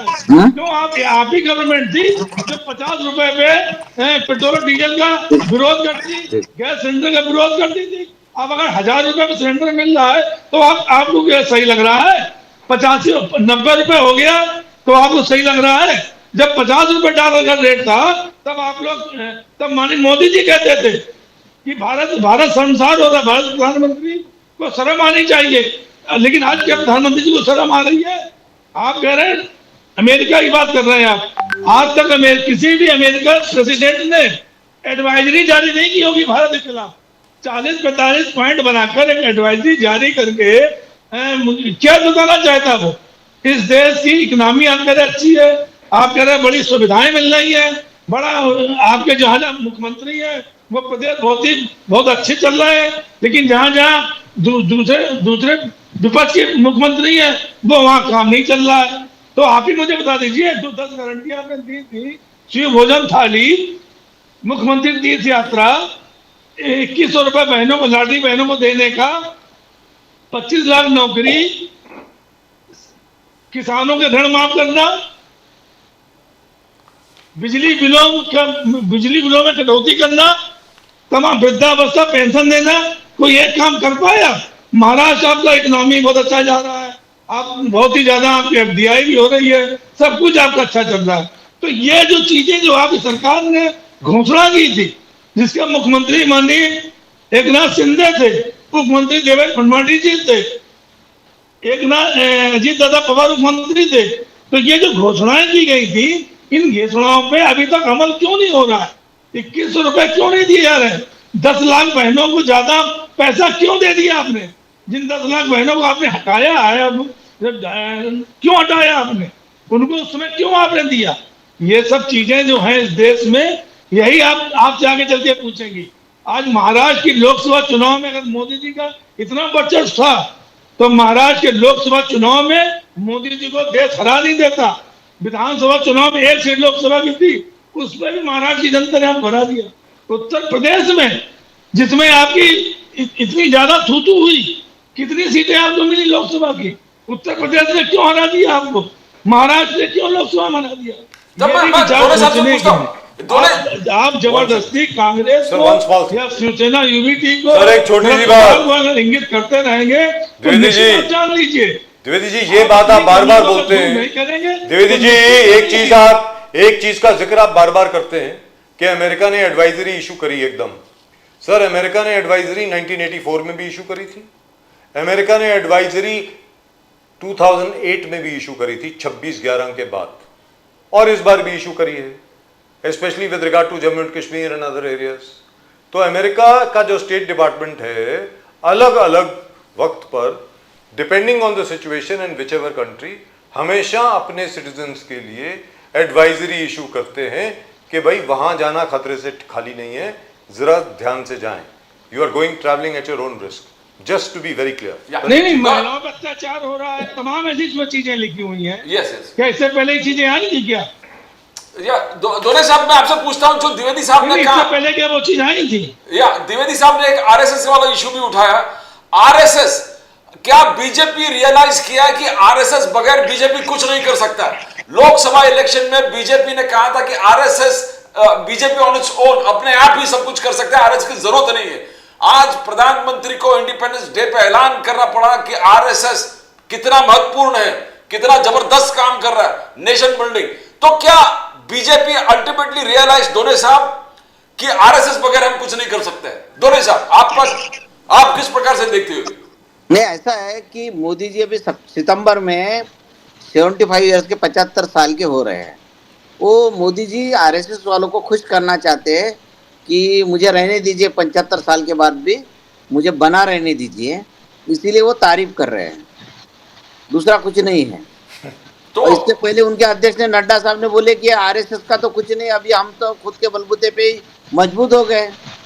और उन सरकार के बारे में जनता में नाराजगी थी, तो 303 से 240 पे आ गए। फिर उनको लगा कि अरे आरएसएस के लोगों ने शायद कुछ काम कम किया होगा, तो उन्होंने फिर आरएसएस की तारीफ किया। और अभी मोदी जी जो कह रहे हैं, वो इसीलिए कह रहे हैं कि आरएसएस ने दबाव नहीं डालना चाहिए कि आप पद से इस्तीफा दीजिए, क्योंकि आपने दूसरों के लिए नियम बनाया, अडवाणी जी के लिए, बाद में वो मुरली मनोहर जोशी जी के लिए, सब लोगों के लिए आपने रूल बनाया 75 ईयर्स का। तो मोदी जी भी 75 ईयर्स के हो रहे हैं, तो इसलिए वो रूल उसके लिए था जिनके पास कोई पद नहीं था सर, जो किसी ऑपरेशनल पोस्ट में थे, उनके लिए वो रूल नहीं है सर। नहीं, तो बीजेपी का ऐसा है 75 के ऊपर सो देते नहीं, वो टिकट भी नहीं देते हैं। लेकिन ये मोदी जी इसीलिए कर रहे हैं कि उन पे कोई बोलना नहीं चाहिए, आरएसएस वालों ने दबाव नहीं डालना चाहिए, इसीलिए कर रहे हैं, बाकी कुछ नहीं। बाकरा साहब, ये क्या reply? You think RSS is indispensable now for the BJP? Because जब लोकसभा में आपने कहा था कि RSS, we have overgrown RSS की उतना जरूरत नहीं है, आज मोदी जी इंडिपेंडेंस डे में आरएसएस का जिस प्रकार से तारीफ कर रहे हैं, तो क्या RSS is indispensable for BJP victory. अगर बीजेपी को वापस सत्ते में आना और स्टेट्स वगैरह जीतना है, आरएसएस का एब्सोल्यूट साथ रहना चाहिए। बाकरे साहब, देखिए, संघ हमारा वैचारिक मतलब जहाँ से हमारी विचार उभर के आए वो संघ है। और संघ, मोदी जी ने क्या आज आरएसएस की तारीफ की है क्या? मोदी जी तो खुद बोलते हैं कि मैं संघ का स्वयंसेवक हूँ। मोदी जी प्रचारक रह चुके, तो आप किस तरीके की बात कर रहे हैं? आज संघ से निकल के आज देवेंद्र फडणवीस जैसे, नितिन गडकरी जैसे, मोदी जी जैसे, हर अमित शाह जी जैसे आज देश को लीडर दिए। देखिए, आरएसएस जो है इसको नापने का, उनको नापने का पैमाना नहीं है सर। द्विवेदी जी मुझे बोलने दीजिए, द्विवेदी जी मुझे बोलने दीजिए, द्विवेदी जी मुझे बोलने दीजिए, आप प्लीज। द्विवेदी जी मुझे बोलने दीजिए। संघ एक व्यक्ति निर्माण का एक संस्थान है। व्यक्ति निर्माण करके समाज के हर क्षेत्र में संघ के लोग काम करते हैं। तो ये ऐसा है कि मोदी जी हमारे संघ में तैयार हुए हैं, देवेंद्र जी तैयार हुए, ऐसे कई करोड़ों कार्यकर्ता है। हेलो, बोलिए। हाँ, सर संघ के इसमें से ही सब लीडर ने, और हर समाज के हर क्षेत्र में संघ के, मैं भी चार्टर्ड अकाउंटेंट हूँ, मैं भी संघ का सेवक हूँ, स्वयं सेवक हूँ, मैं भी इतने सालों से काम कर रहा हूँ। आज मैं तो बहुत अच्छे से, मुझे खुशी हो रही है कि डॉक्टर डोने जी को संघ और बीजेपी का इतना इंटरनल पता है। तो मेरे को ऐसा लगता है संघ की शाखा में जाने लगे होंगे, क्योंकि उनको सभी चीजें पता है कि संघ ने मोदी जी को क्या बोला और मोदी जी ने संघ को क्या बोला। तो मैं तो चाहता हूं कि वो हमारे स्वयंसेवक बने, उनका स्वागत है हमारे पार्टी में, क्योंकि एक राष्ट्रीय विचारधारा है। और संघ के बारे में यही कहा जाता है कि सेल्फलेस लोग, और आज ये जवाहरलाल नेहरू जी ने भी उनको 1962 के परेड में बुलाया था। इंदिरा गांधी जी ने कहा है कि ये डिसिप्लिन ऑर्गेनाइजेशन है। शरद पवार साहब ने कहा है। तो देखिए, कोई भी ऑर्गेनाइजेशन सर 100 साल जब रहता है तो उसका एक महत्व देखिए, और सेल्फलेस सर्विस है। आप संघ के लोग कैसे रहते हैं और कैसे प्रचार है, और केरल में हो, चाहे वेस्ट बंगाल में हो, चाहे नॉर्थ ईस्ट में, कितने अत्याचार सहने के बाद सब 70 साल 80 साल से मेहनत कर रहे हैं। तो संघ हमारा वैचारिक एक स्तंभ है। संघ की विचारधारा से ही हम लोग गढ़ जाते हैं, और उसके बाद हम तैयार होते हैं हर क्षेत्र में काम करने के लिए। लेकिन एक चीज मुझे बोलनी पड़ेगी सर, कल प्रियंका गांधी जी ने ट्वीट किया था, राजा पोस्ट किया था एक्स अकाउंट पे, वो नड्डा जी से मिलने गई थी। उन्होंने तस्वीरें पोस्ट करी कि किस तरीके से नड्डा जी ने उनका बहुत अच्छी तरीके से स्वागत किया। उन्होंने वायनाड के मेडिकल कॉलेज और मेडिकल हॉस्पिटल्स को लेकर के उनको समस्याएं बताई, और नड्डा जी ने उनको अश्योरेंस दी है कि बिल्कुल इसके ऊपर वॉर फुटिंग पे काम होगा, और जो भी समस्याएं हैं वायनाड की वो खुद पर्सनली सॉल्व करवाएंगे। ऐसा नड्डा जी ने प्रियंका जी को बोला है, और प्रियंका जी ने थैंक यू बोला है नड्डा जी को। ये भी आपको बता दूं मैं। We'll shortly have those pictures on for you. जी द्विवेदी जी कुछ बोलना चाह रहे थे आप, प्लीज बोलिए। मैं ये कह रहा था कि अभी जेपी नड्डा जी ने बोला था कि अभी मुझे आरएसएस की जरूरत नहीं है जी। परिवारवाद की बात करते हैं, जब परिवार विकास हो रहा कांग्रेस कर रही है, तो बिहार में आपने क्या किया? रामविलास पासवान के पहले भाई को आपने मंत्री बना दिया, इसके उनको हटा के आपने अब उनके लड़के को बना दिया। तो क्या परिवार का विकास आप नहीं कर रहे? सर बीजेपी की नहीं है ना सर? क्या बीजेपी की नहीं, इससे क्या मतलब? लेकिन हम भी तो बीजेपी की नहीं है जी, कांग्रेस तो बीजेपी की नहीं है। तो कांग्रेस परिवारवाद का रोना क्या? जब कांग्रेस राष्ट्रीय अध्यक्ष दूसरा बना दिया है, तो क्या राहुल गांधी, प्रियंका गांधी सब क्या छोड़ के मैदान भाग जाए? क्या इनके क्या मनता है भाई? विपक्ष के नेता है ना, इनके पास सम्मान है ना कुछ है इनके पास उनके शब्दों के लिए। क्या भाई भारतीय जनता पार्टी प्रवक्ता है आप? कभी कहते हो प्रधानमंत्री जी को ये देखो संवैधानिक पद में है। अरे राहुल गांधी जी भी संवैधानिक पद में बंद है, ये क्या आप भूल जाते हैं? प्रतिपक्ष के नेता हैं, तो आप इस तरह की जो भाषा इस्तेमाल करते हैं, क्या राहुल गांधी राष्ट्रीय अध्यक्ष है पार्टी के? अगर अखिलेश यादव जी को देश की वहां जनता चुन रही है, तो क्या अखिलेश यादव छोड़ते हैं? आप देखो मोदी जी के कौन से शब्द इस्तेमाल नेता बना दिया उनको सोनिया गांधी जी ने। तो अखिलेश यादव क्या है भाई? तेजस्वी यादव क्या है भाई? ये तमाम जो लोग हैं, जो परिवार ही सब कहते आए, तो क्या उनको जनता चुन के नहीं भेज रही है? जनता मना कर दे भाई। देवेंद्र फडणवीस चुनाव नहीं जीत हारे, तो ये लोग भी चुनाव नहीं हारे, ये भी इनको जनता चुन के ले रही है। तो ये परिवारवाद का रोना कि जबरदस्ती की, कांग्रेस ने कुछ नहीं किया, इंदिरा गांधी ने कुछ नहीं किया, राजीव गांधी ने कुछ नहीं किया, इन सब चीजों को अलग हटके अगर आप देश के लिए सोचें, कि देश में आज जो जिनके बारे में आप कहते थे नमस्ते ट्रम्प, नमस्ते ट्रम्प करके उनका स्वागत किया था आपने, इतना भयंकर स्वागत किया था आपने गुजरात में, आज वही ट्रम्प आपके लिए क्यों घातक बन रहे हैं?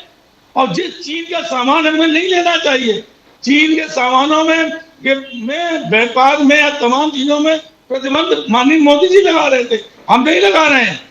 आज आप कह रहे साहब हम समझौता, अच्छी बात है, मैं तो चाहता हूं कि हर चाहे बांग्लादेश हो, चाहे श्रीलंका हो, चाहे पाकिस्तान हो, चाहे अमेरिका हो, चाहे चीन हो, चाहे संयुक्त राष्ट्र हो, सबसे संबंध अच्छे होने चाहिए देश के। लेकिन जो जो लोग हमारे देश में चीजें दिक्कतें पैदा कर रहे हैं, जो हमारी जमीनें कब्जा कर रहे हैं, अगर उनसे कम से कम बातचीत तो होनी चाहिए ना। आप जब देखो तब आप कांग्रेस का लेके आ जाते हैं, चीन से ये उन्होंने किया था, चीन से उन्होंने वो किया था। अरे चीन से किया था नहीं किया था, लेकिन आज के देश में मोदी जी प्रधानमंत्री है, उनको प्रधानमंत्री के रूप में जनता देख रही है। अगर जनता देख रही है तो जनता के हित में क्या काम होने चाहिए, ये कौन देखेगा?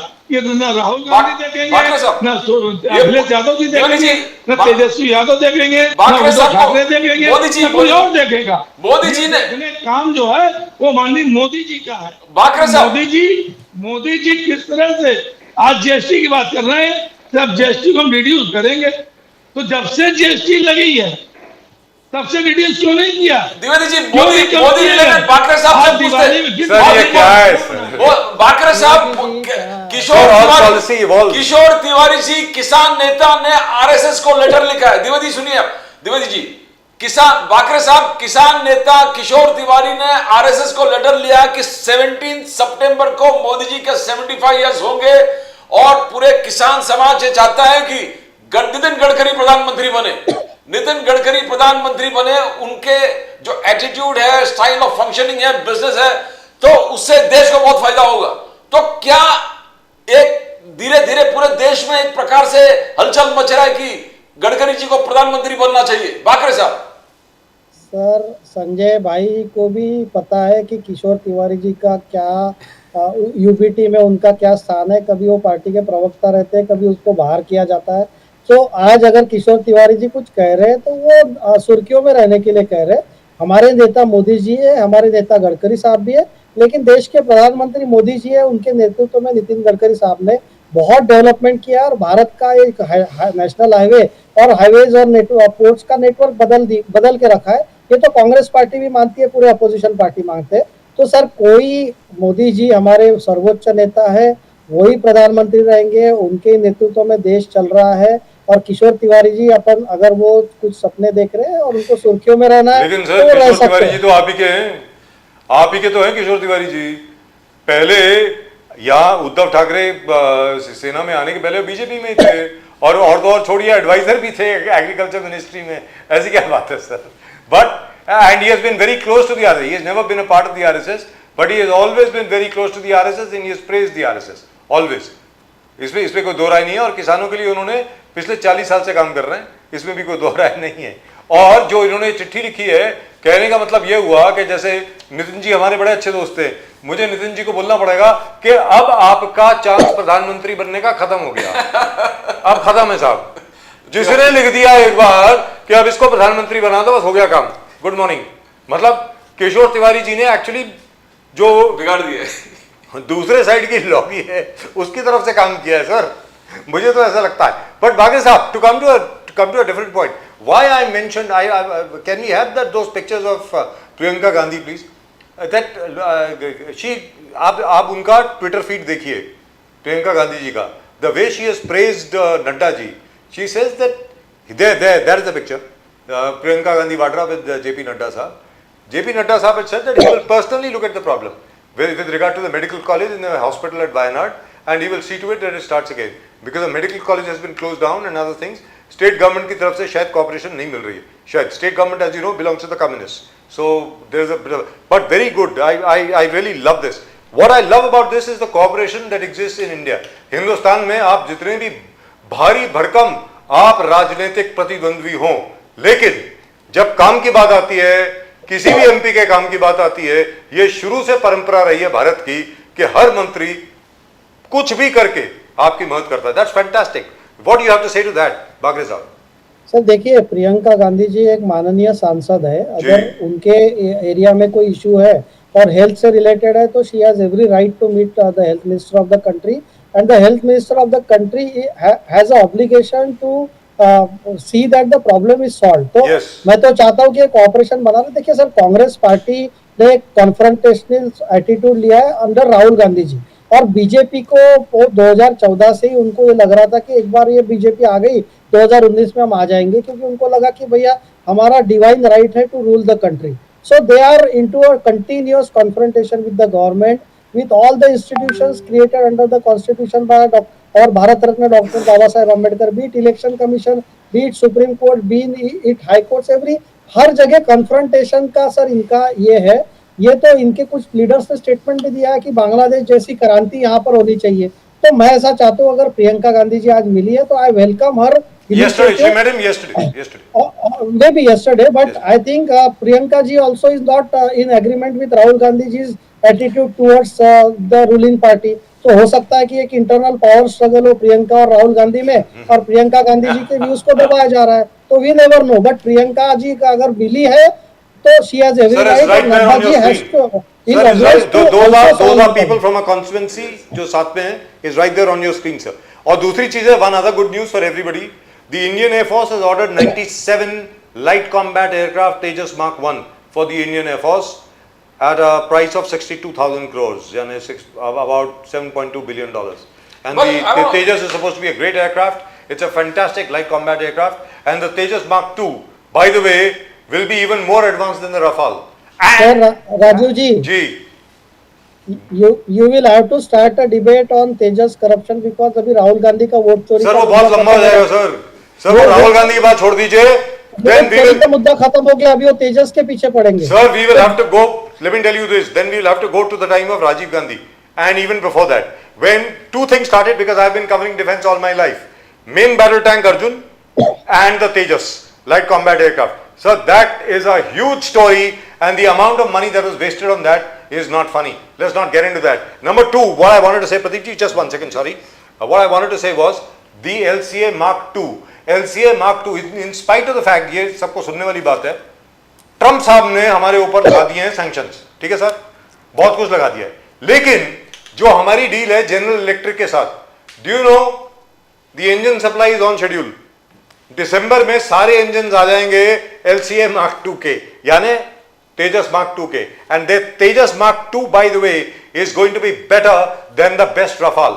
And number three, we are almost on the point of signing for about 114 Sukhoi 57E stealth aircraft, fifth generation aircraft from Russia, which will be manufactured right over here in India. That's what I wanted to say. दोनों साहब मैं आपसे पूछना हूं, बाकरे साहब ने कहा कि इंटरनल स्ट्राइफ है, इंटरनल एक झगड़ा चालू है राहुल गांधी और प्रियंका गांधी में. क्या ये सच्चाई है? बिकॉज ये पहली बार है कोई सीनियर कांग्रेस लीडर और स्पेशली गांधी फैमिली से जाके जेपी नड्डा जी से मिलकर अपने कॉन्स्टिट्यूंसी की बात करे. जैसे कॉन्फ्रंटेशन राहुल गांधी जी का हमेशा सामने सामने देखकर लड़ो, ये अब तक रीति नीति रहे पिछले 11 साल में. ये पहली बार है प्रियंका गांधी जाके जेपी नड्डा जी से मिल रहे. क्या कुछ बदलाव आ रहा है कांग्रेस में? क्या झगड़ा चालू है? इंटरनल एक स्ट्राइफ चालू है, पावर स्ट्रगल चालू है? दोनों साहब नहीं, ऐसा नहीं है सर. हर कोई जाता है, जो भी है कांग्रेस के बड़े बड़े नेता जो जाते हैं. अभी हम भी महाराष्ट्र में जाते हैं, हमारे जिले का कोई प्रॉब्लम है तो भारतीय जनता पार्टी की जो मिनिस्टर है हम उनके पास भी जाते हैं कि भाई हमारा ये प्रॉब्लम है, हमारे यहाँ पे सीटें बढ़ाओ, हमारे यहाँ पे जो हॉस्पिटल है उसके बेड बढ़ाओ. तो ये हम भी निवेदन देते हैं. तो ये तो राजनीति में चलते रहता है. उद्धव ठाकरे साहब भी मिलते हैं देवेंद्र फडणवीस जी को, आदित्य ठाकरे भी मिलते हैं. तो ये तो लोकशाही का एक हिस्सा है कि ये तो चलते रहना चाहिए, उसमें कुछ नहीं है. ये तो उनके वायनाड की सांसद है, उनके कुछ प्रॉब्लम थे इसीलिए उनकी तरफ गए हैं. अब प्रियंका गांधी गई तो सब मीडिया का ध्यान रहता है क्योंकि वो बड़ी लीडर हैं, तो इसलिए वो चर्चा में आई. बाकी तो ये तो रोज का काम चालू रहता है सर. और दोनों गडकरी जी, जो किशोर तिवारी जी ने लेटर लिखा है 17 सितंबर में, क्या उथल पुथल होने वाला है देश की राजनीति में? नहीं सर, कोई उथल पुथल होने वाला नहीं है. मोदी जी कोई पद छोड़ने वाले है नहीं, कुछ उथल पुथल होगा नहीं. Sir BJP also wants him, the country also wants him. छोड़िए ना. नहीं, वो मोदी जी आप कोई छोड़ेंगे नहीं. देखिए, जब ये चंद्रबाबू नायडू या नीतीश कुमार जब उनका ये कर देंगे, बैसाखी खींच लेंगे, तो मोदी जी गिर जाएंगे, बस ऐसे ही है। दूसरों जी। दोनों के बैसाख पी के खड़े है वो मोदी जी। और बिहार में क्या होने वाला है आपके मुताबिक सर? बिहार में तो हारने वाले हैं सर, बीजेपी कौन? आप पूरी हारने तरह वाले से हैं? हारने वाली है। बीजेपी हारने वाली है? अच्छा, हाँ, बीजेपी हारने वाली बिहार में, क्योंकि बीजेपी हारने वाली क्योंकि पक्का। क्योंकि बीजेपी के तो कैलकुलेशन ये है, मैं इंटरनल सर्वे बता रहा हूँ भारतीय जनता पार्टी का, शायद समीर भाकरे साहब को मालूम है या नहीं मुझे मालूम नहीं है। इंटरनल सर्वे जो है भारतीय जनता पार्टी का वो ये कहता है कि हो सकता है कि इस बार उनको नीतीश कुमार जी की भी आवश्यकता ना पड़े, इतनी सीटें आएंगी भारतीय जनता पार्टी की, ये कहा जा रहा है, ऐसा बोला जा रहा है। नहीं नहीं, ऐसा नहीं होगा सर, ऐसा भाकरे नहीं साहब, व्हाट अबाउट यू? हाँ? Your prediction for Bihar, Sameer Bhakare नहीं, मैंने साहब। वहां पे बिहार में जो सर्वे करने वाले लोग हैं, जो बीजेपी का भी सर्वे करते हैं, कांग्रेस का भी करते हैं, कंपनी रहते हैं, उनसे भी बात किया है। और वो वहाँ के जो ये है प्रशांत किशोर, उनके भी बहुत सारे इंटरव्यू सुने हैं। हालांकि उन्होंने अभी तक जो बोला कभी गलत नहीं हुआ उनका साबित। आज हमेशा गलत हुआ है, कब ठीक हुआ है? प्रशांत किशोर कब ठीक हुआ है? अरे छोड़ो ना यार, मगर क्या बोल रहे हो यार? बजाज साहब, जो क्या लालू यादव जी ने उसको सराहा, बोले कि मोदी जी बिहार में आ रहा है, वो नीतीश कुमार जी को खा जाएंगे, नीतीश कुमार जी को बर्बाद करने के लिए भाकरे साहब, सर, ये बीजेपी की नीति है हमेशा, जो अपने साथी जो दूसरे के बैसाखी से दूसरे के कंधे पे चढ़ के रहते हैं, बाद में उनको लात मारते हैं, ये सही उनका शाबाश, हमेशा का है। सही शिवसेना के शाबाश। साथ उन्होंने वही किया है, जी, तो लालू यादव शिवसेना जी के साथ उन्होंने वही किया है। शिवसेना ऐसे अलग नहीं हुई है, शिवसेना को उन्होंने 2014 में पहली बार धोखा दिया, उनको बगैर कहे उनको अंधेरे में रख के पूरे 288 सीटों के लिए उन्होंने कैंडिडेट कलेक्ट करना शुरू कर दिया, ढूंढना शुरू आई कर am coming to you only sir, I am waiting for you to speak. Bhakre साहब, अब आप बोले, please throw some light on this. ये बार बार बीजेपी के खिलाफ कहा जाता है कि you are like an octopus, you are like a crocodile that eats everything up. Is that true? आप बताएं सर प्लीज। सर मुझे देखिए, मैं डोने जी और संजय भाई को एक पूछना चाहता हूँ कि आप मुझे कभी बताइए कि बीजेपी के कोई सांसद टूट के गए क्या?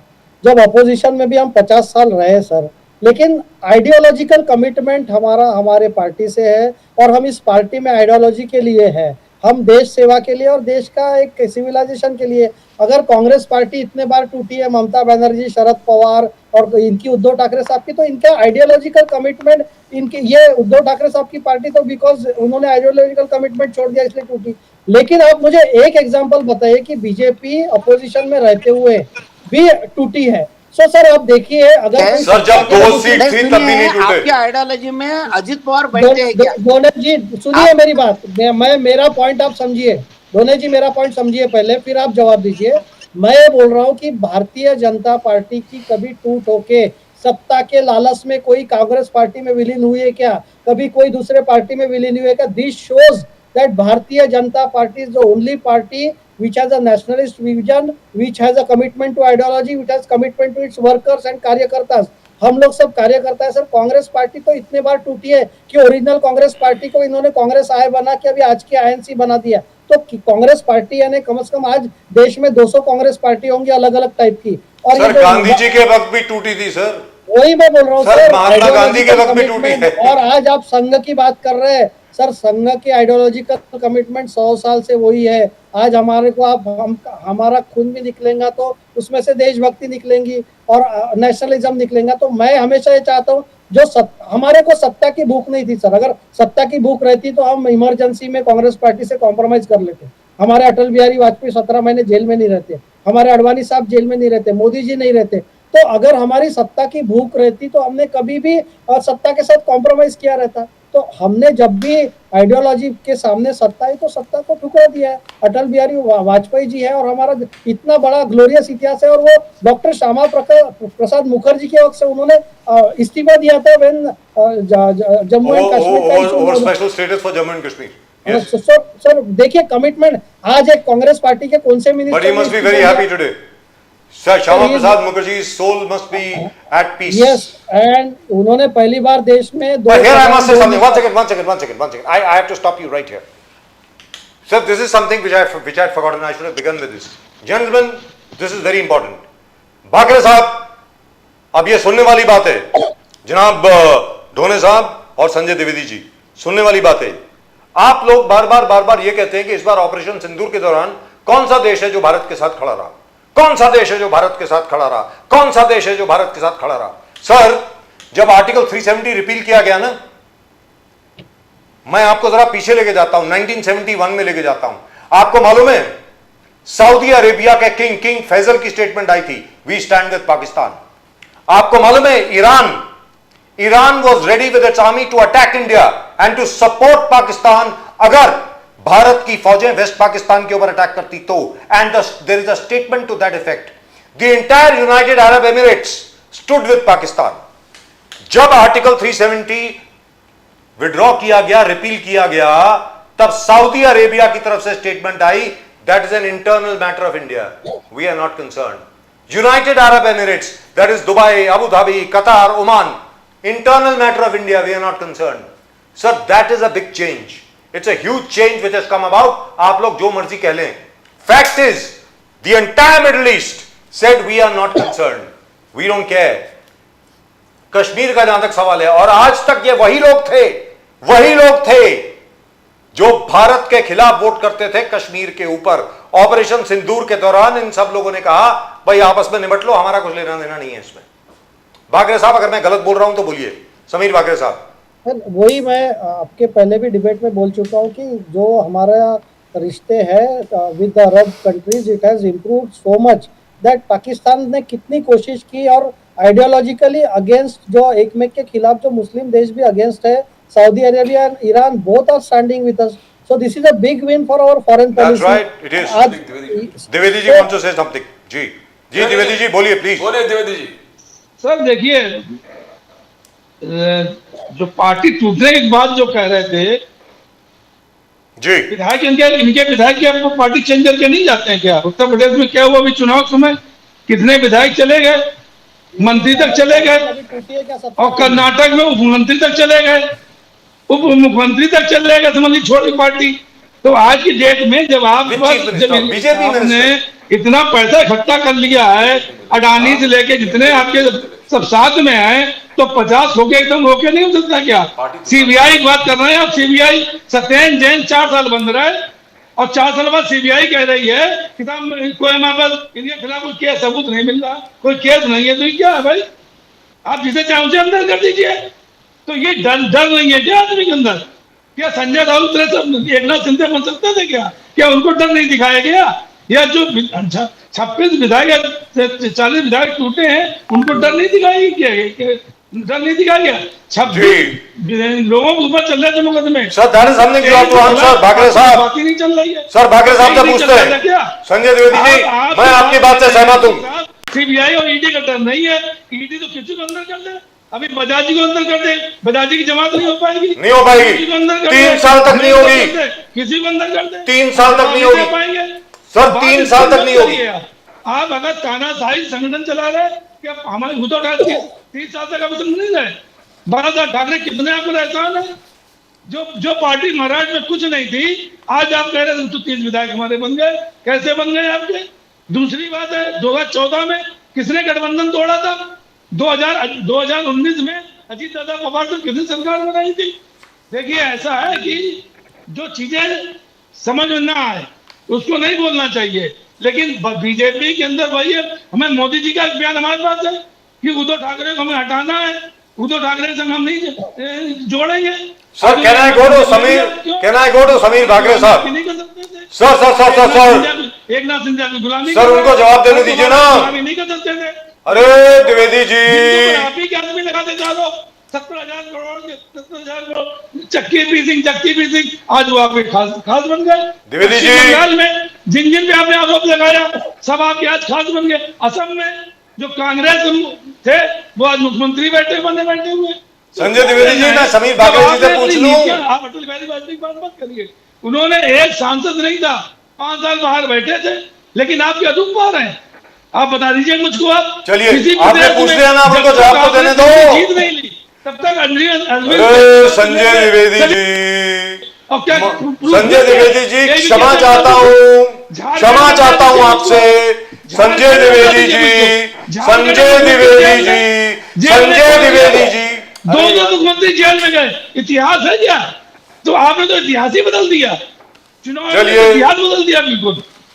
So, sir, Sameer Bhagre sahab, would you be kind enough to reply to this, sir? Sir, would you be kind enough to reply to this?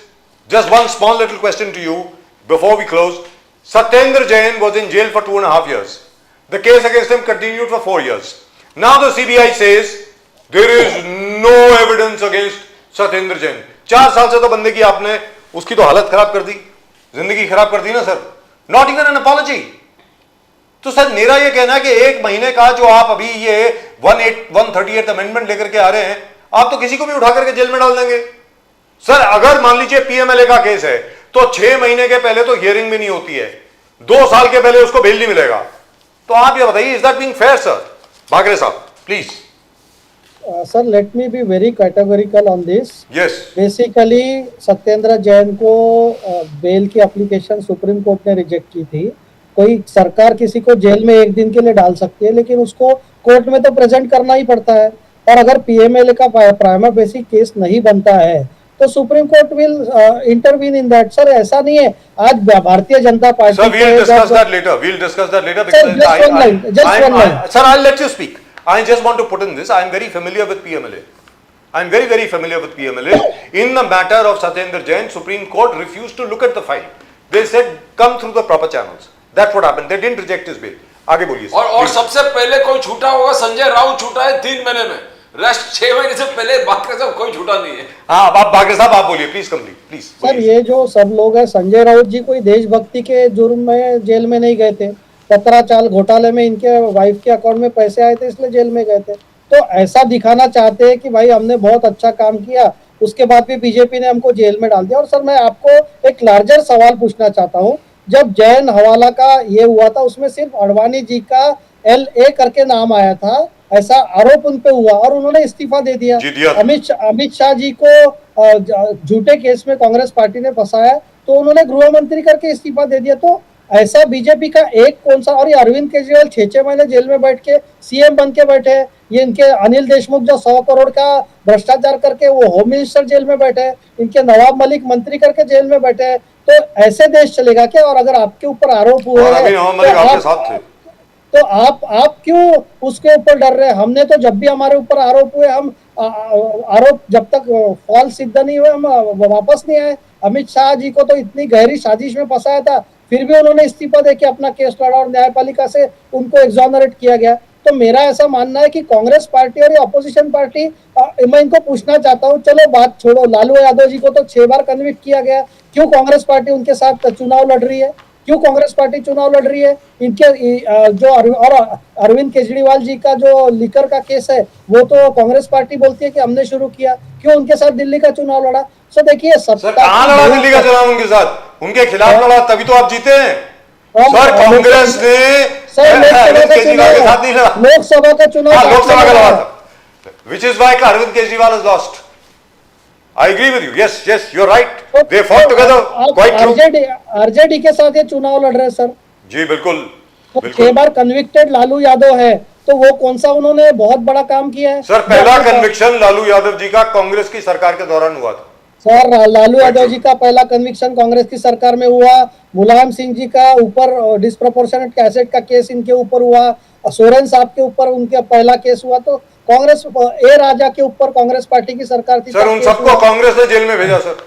तो वो सर हमारे ऊपर गलत आरोप लगाते, कांग्रेस पार्टी भेज रही है सबको. करेक्ट है sir, absolutely right. One question from you. BJP का ये आर्गुमेंट है कि कोई गवर्नमेंट सर्वेंट को 2 दिन भी जेल में जाता है तो सस्पेंड हो जाता है. 2 दिन भी जेल में जाना पड़ता है तो सस्पेंड हो जाता है. तो एक प्राइम मिनिस्टर अपने आप को प्रोजेक्ट कर रहा है कि मैं भी जेल जाने को तैयार हूं अगर करप्ट हूं. चीफ मिनिस्टर होना चाहिए मिनिस्टर, तो उसमें तकलीफ है. The same rule of a government servant should apply to a public, जो पब्लिक लाइफ में सीएम पीएम और मिनिस्टर है. 2 दिन में अगर वो सस्पेंड हो जाता है तो why not the PM CM and minister? ये आर्ग्यूमेंट है बीजेपी का. दोने साहब क्या बोले सर? दोने साहब कल राहुल गांधी जी काला टी शर्ट पहनकर इस चीज का विरोध किया, बोला ये गलत है, टोटलिटेरियन डिक्टेटरशिप, लोकतंत्र है, टोकतंत्र है. तो मगर गवर्नमेंट सर्वेंट अगर 2 दिन जेल में जाता है तो ऑटोमेटिकली सस्पेंड हो जाता है गवर्नमेंट. बट क्या सीएम पीएम मिनिस्टर 1-1 महीने 2-2 महीने या 3 महीने अगर जेल में जाता है तो सस्पेंड नहीं होना चाहिए, should he operate from the jail. ये कानून उसके लिए लाया है बोलते बीजेपी। सर ऐसा सर, ये है, उसके कानून इनके नहीं लाए इनके हैं। भारतीय जनता पार्टी जो कानून ला रही है वो विरोधी पार्टियों के मुख्यमंत्रियों को मंत्रियों को फंसाने के लिए ला रही है। इनमें कोई नैतिकता नहीं है। कांग्रेस के वक्त में शिवराज पाटिल ने दिन में 4 ड्रेस बदले थे जो दिल्ली में बॉम्ब स्फोट सर हुए, 3 उसमें बदले थे दिल्ली सर, गए 4 थे। हाँ? 3 बार बदले थे, 3 बार। 3 बार बदले, 3 बार बदले। तो सोनिया गांधी ने उनको कहा, आपने मीडिया वालों ने दिखाया था कि लोग मर रहे हैं, बॉम्ब स्फोट हो रहे हैं और आप दिन में 3-3 ड्रेस बदल रहे हैं।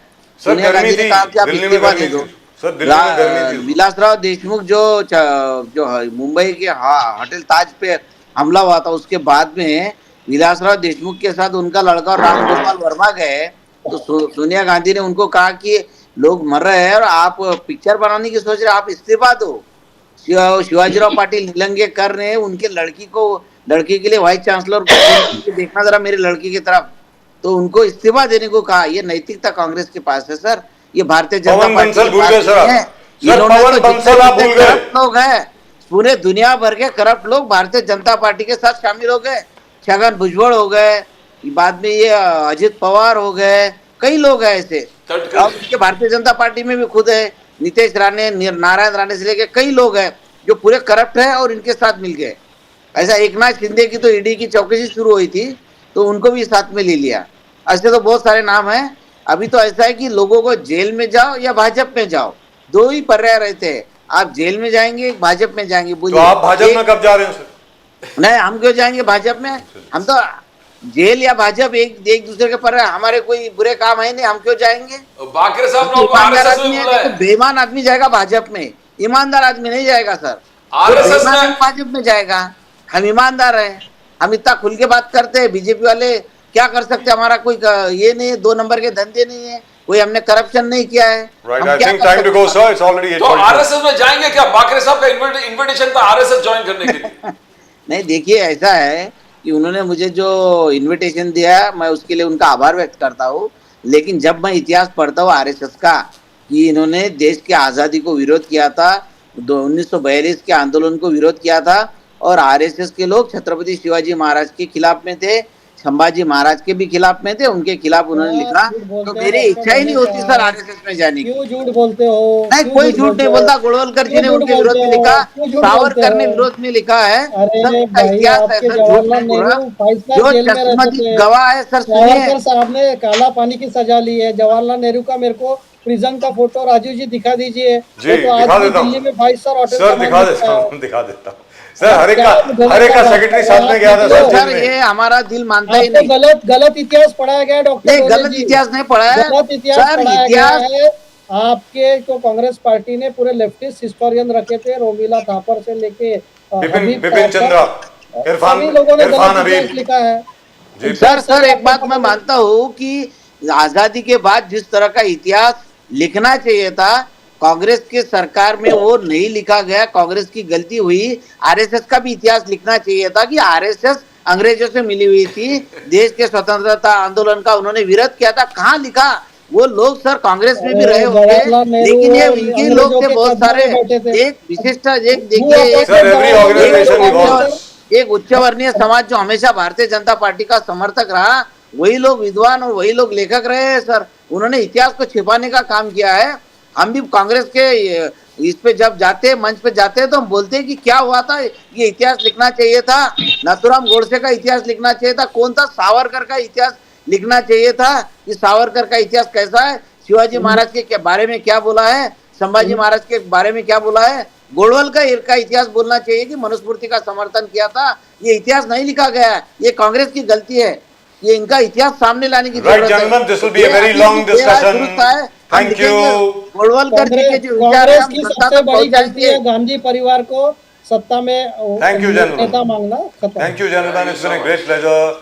बहुत बहुत धन्यवाद आपका संजय द्विवेदी जी लखनऊ से, द्विवेदी जी, डोने साहब अकोला से, जय बागरे श्री साहब। राम बोलने कभी भूला नहीं है जी। अंदर अभी भी हिंदुत्व छुपा हुआ है। बिल्कुल द्विवेदी जी, नमस्कार सर। हर हर महादेव। Thank you sir.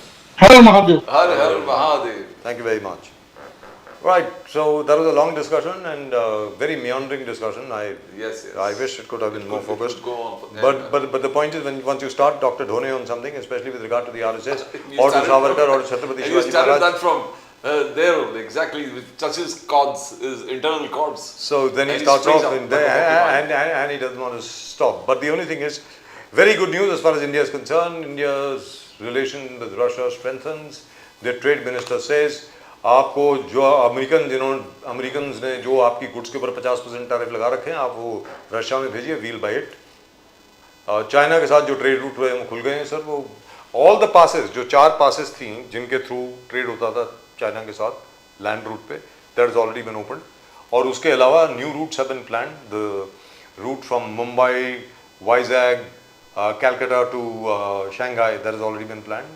और उसके अलावा there is another land route which is being planned. और रशिया का जहाँ तक सवाल है, Russia land route from Brest right down to Uzbekistan, and from there of course you'll have to go through Chinese territory and come to India. But once Russia, India, China, there is a pact, boom, that's it. So Modi ji the policy was look east. Now he says look far east. Now he Yes. has to go through Look east, beyond- look beyond east, look east, northeast, far east, that's right. And that, by the way, is the answer to why we are playing Pakistan in the Asia Cup. Let's be very clear. The fact that China and India have shaken hands, but you can't really boycott Pakistan anymore. At the end of the day, I for one am a very happy man in the sense that we have to go in one direction. You can't take 5 steps forward and 6 steps back. अगर पाकिस्तान से आप खेल रहे हैं तो खेलिए और उनसे बातचीत करिए, और जहाँ तक टेररिस्ट का सवाल है उनको छोड़िएगा नहीं. Let's be very clear. As Ajit Doval said just recently कि भाई हम लोगों ने तो आपको सैटेलाइट इमेजेस दिखाई, सैटेलाइट पिक्चर्स दिखाई बिफोर आफ्टर की, आप हिंदुस्तान में एक शीशा भी टूटा वो दिखा दीजिए कोई फोटोग्राफ, वो तक नहीं दिखाई, आप वीडियो गेम्स दिखा रहे हैं. So such a shameless country. I don't even know where to begin and where to end. लेकिन it's not a question of such a shameless country. I think it's such a shameless government. At the end of the day, we'll have to address the people of Pakistan directly. That's what And has the to people happen. of Pakistan should be asking the right questions. If you say India asks for a ceasefire through US, then why is India moving away from US and you're sticking on to Pakistan? Yes, right. You're going and sitting there, one phone call from Trump and Asim Munir is before. They're like a peon. चपरासी की तरह भाग जाता है वहाँ पे, पहुँच जाता है वहाँ पे. और जहाँ तक मोदी जी का सवाल है, मोदी जी अकेले, भले ही डॉक्टर ढोने कुछ भी बोल रहे हो, संजय द्विवेदी जी कुछ भी बोल रहे हो, नरेंद्र मोदी अकेले अनोखे प्रधानमंत्री हैं पूरे विश्व में जिन्होंने यूएस प्रेसिडेंट का special invitation for lunch at the White House refuse कर दिया. कहता साहब नहीं, मुझे नहीं खाना आपके साथ, thank you very much, I have a previous engagement. और ढोने साहब जो बोल रहे हैं ना, उनको ये बोलना चाहिए था कि तुम्हारे साथ मुनीर है मैं इसलिए नहीं आ रहा. क्या है यार, ये सड़क छाप लड़ाई है क्या? You think Modi is Trump? ऐसा सब ट्रम्प कह सकता है, मोदी जी नहीं कह सकते. जो मोदी जी ने अभी तक किया है ट्रम्प के साथ बिल्कुल ठीक किया है, वो मैं मान करके चलता हूँ. India has push back, India has responded, India has not reacted. सीधी सादी बात है. और वो रिस्पॉन्स एक्शंस में दिखता है हमारे. Russia, India, China, Brazil, South Africa, BRICS. आगे देखिए, आगे जो भी होगा. But mister Trump would have succeeded in dismantling the United States economy. He'll go down in history as the man who destroyed the USA. I mean, amazing. What a remarkable achievement. That's it. That's all we've got for you in tonight's show. आज के show में सिर्फ इतना ही. अगर आपने अभी तक subscribe नहीं किया तो प्लीज सब्सक्राइब करें. Please do subscribe to the channel. वो घंटी भी बज गई है. The fastest growing channel of the nation. The fastest growing channel of the nation. Thank you very much. And that's it from both Pradeep ji and myself. आप सब लोगों को नमस्कार. जय हिंद, जय महाराष्ट्र, जय भवानी, जय Shivaji, Vande Mataram. One day, Bharat. Bharat माता की जय. जय हिंद.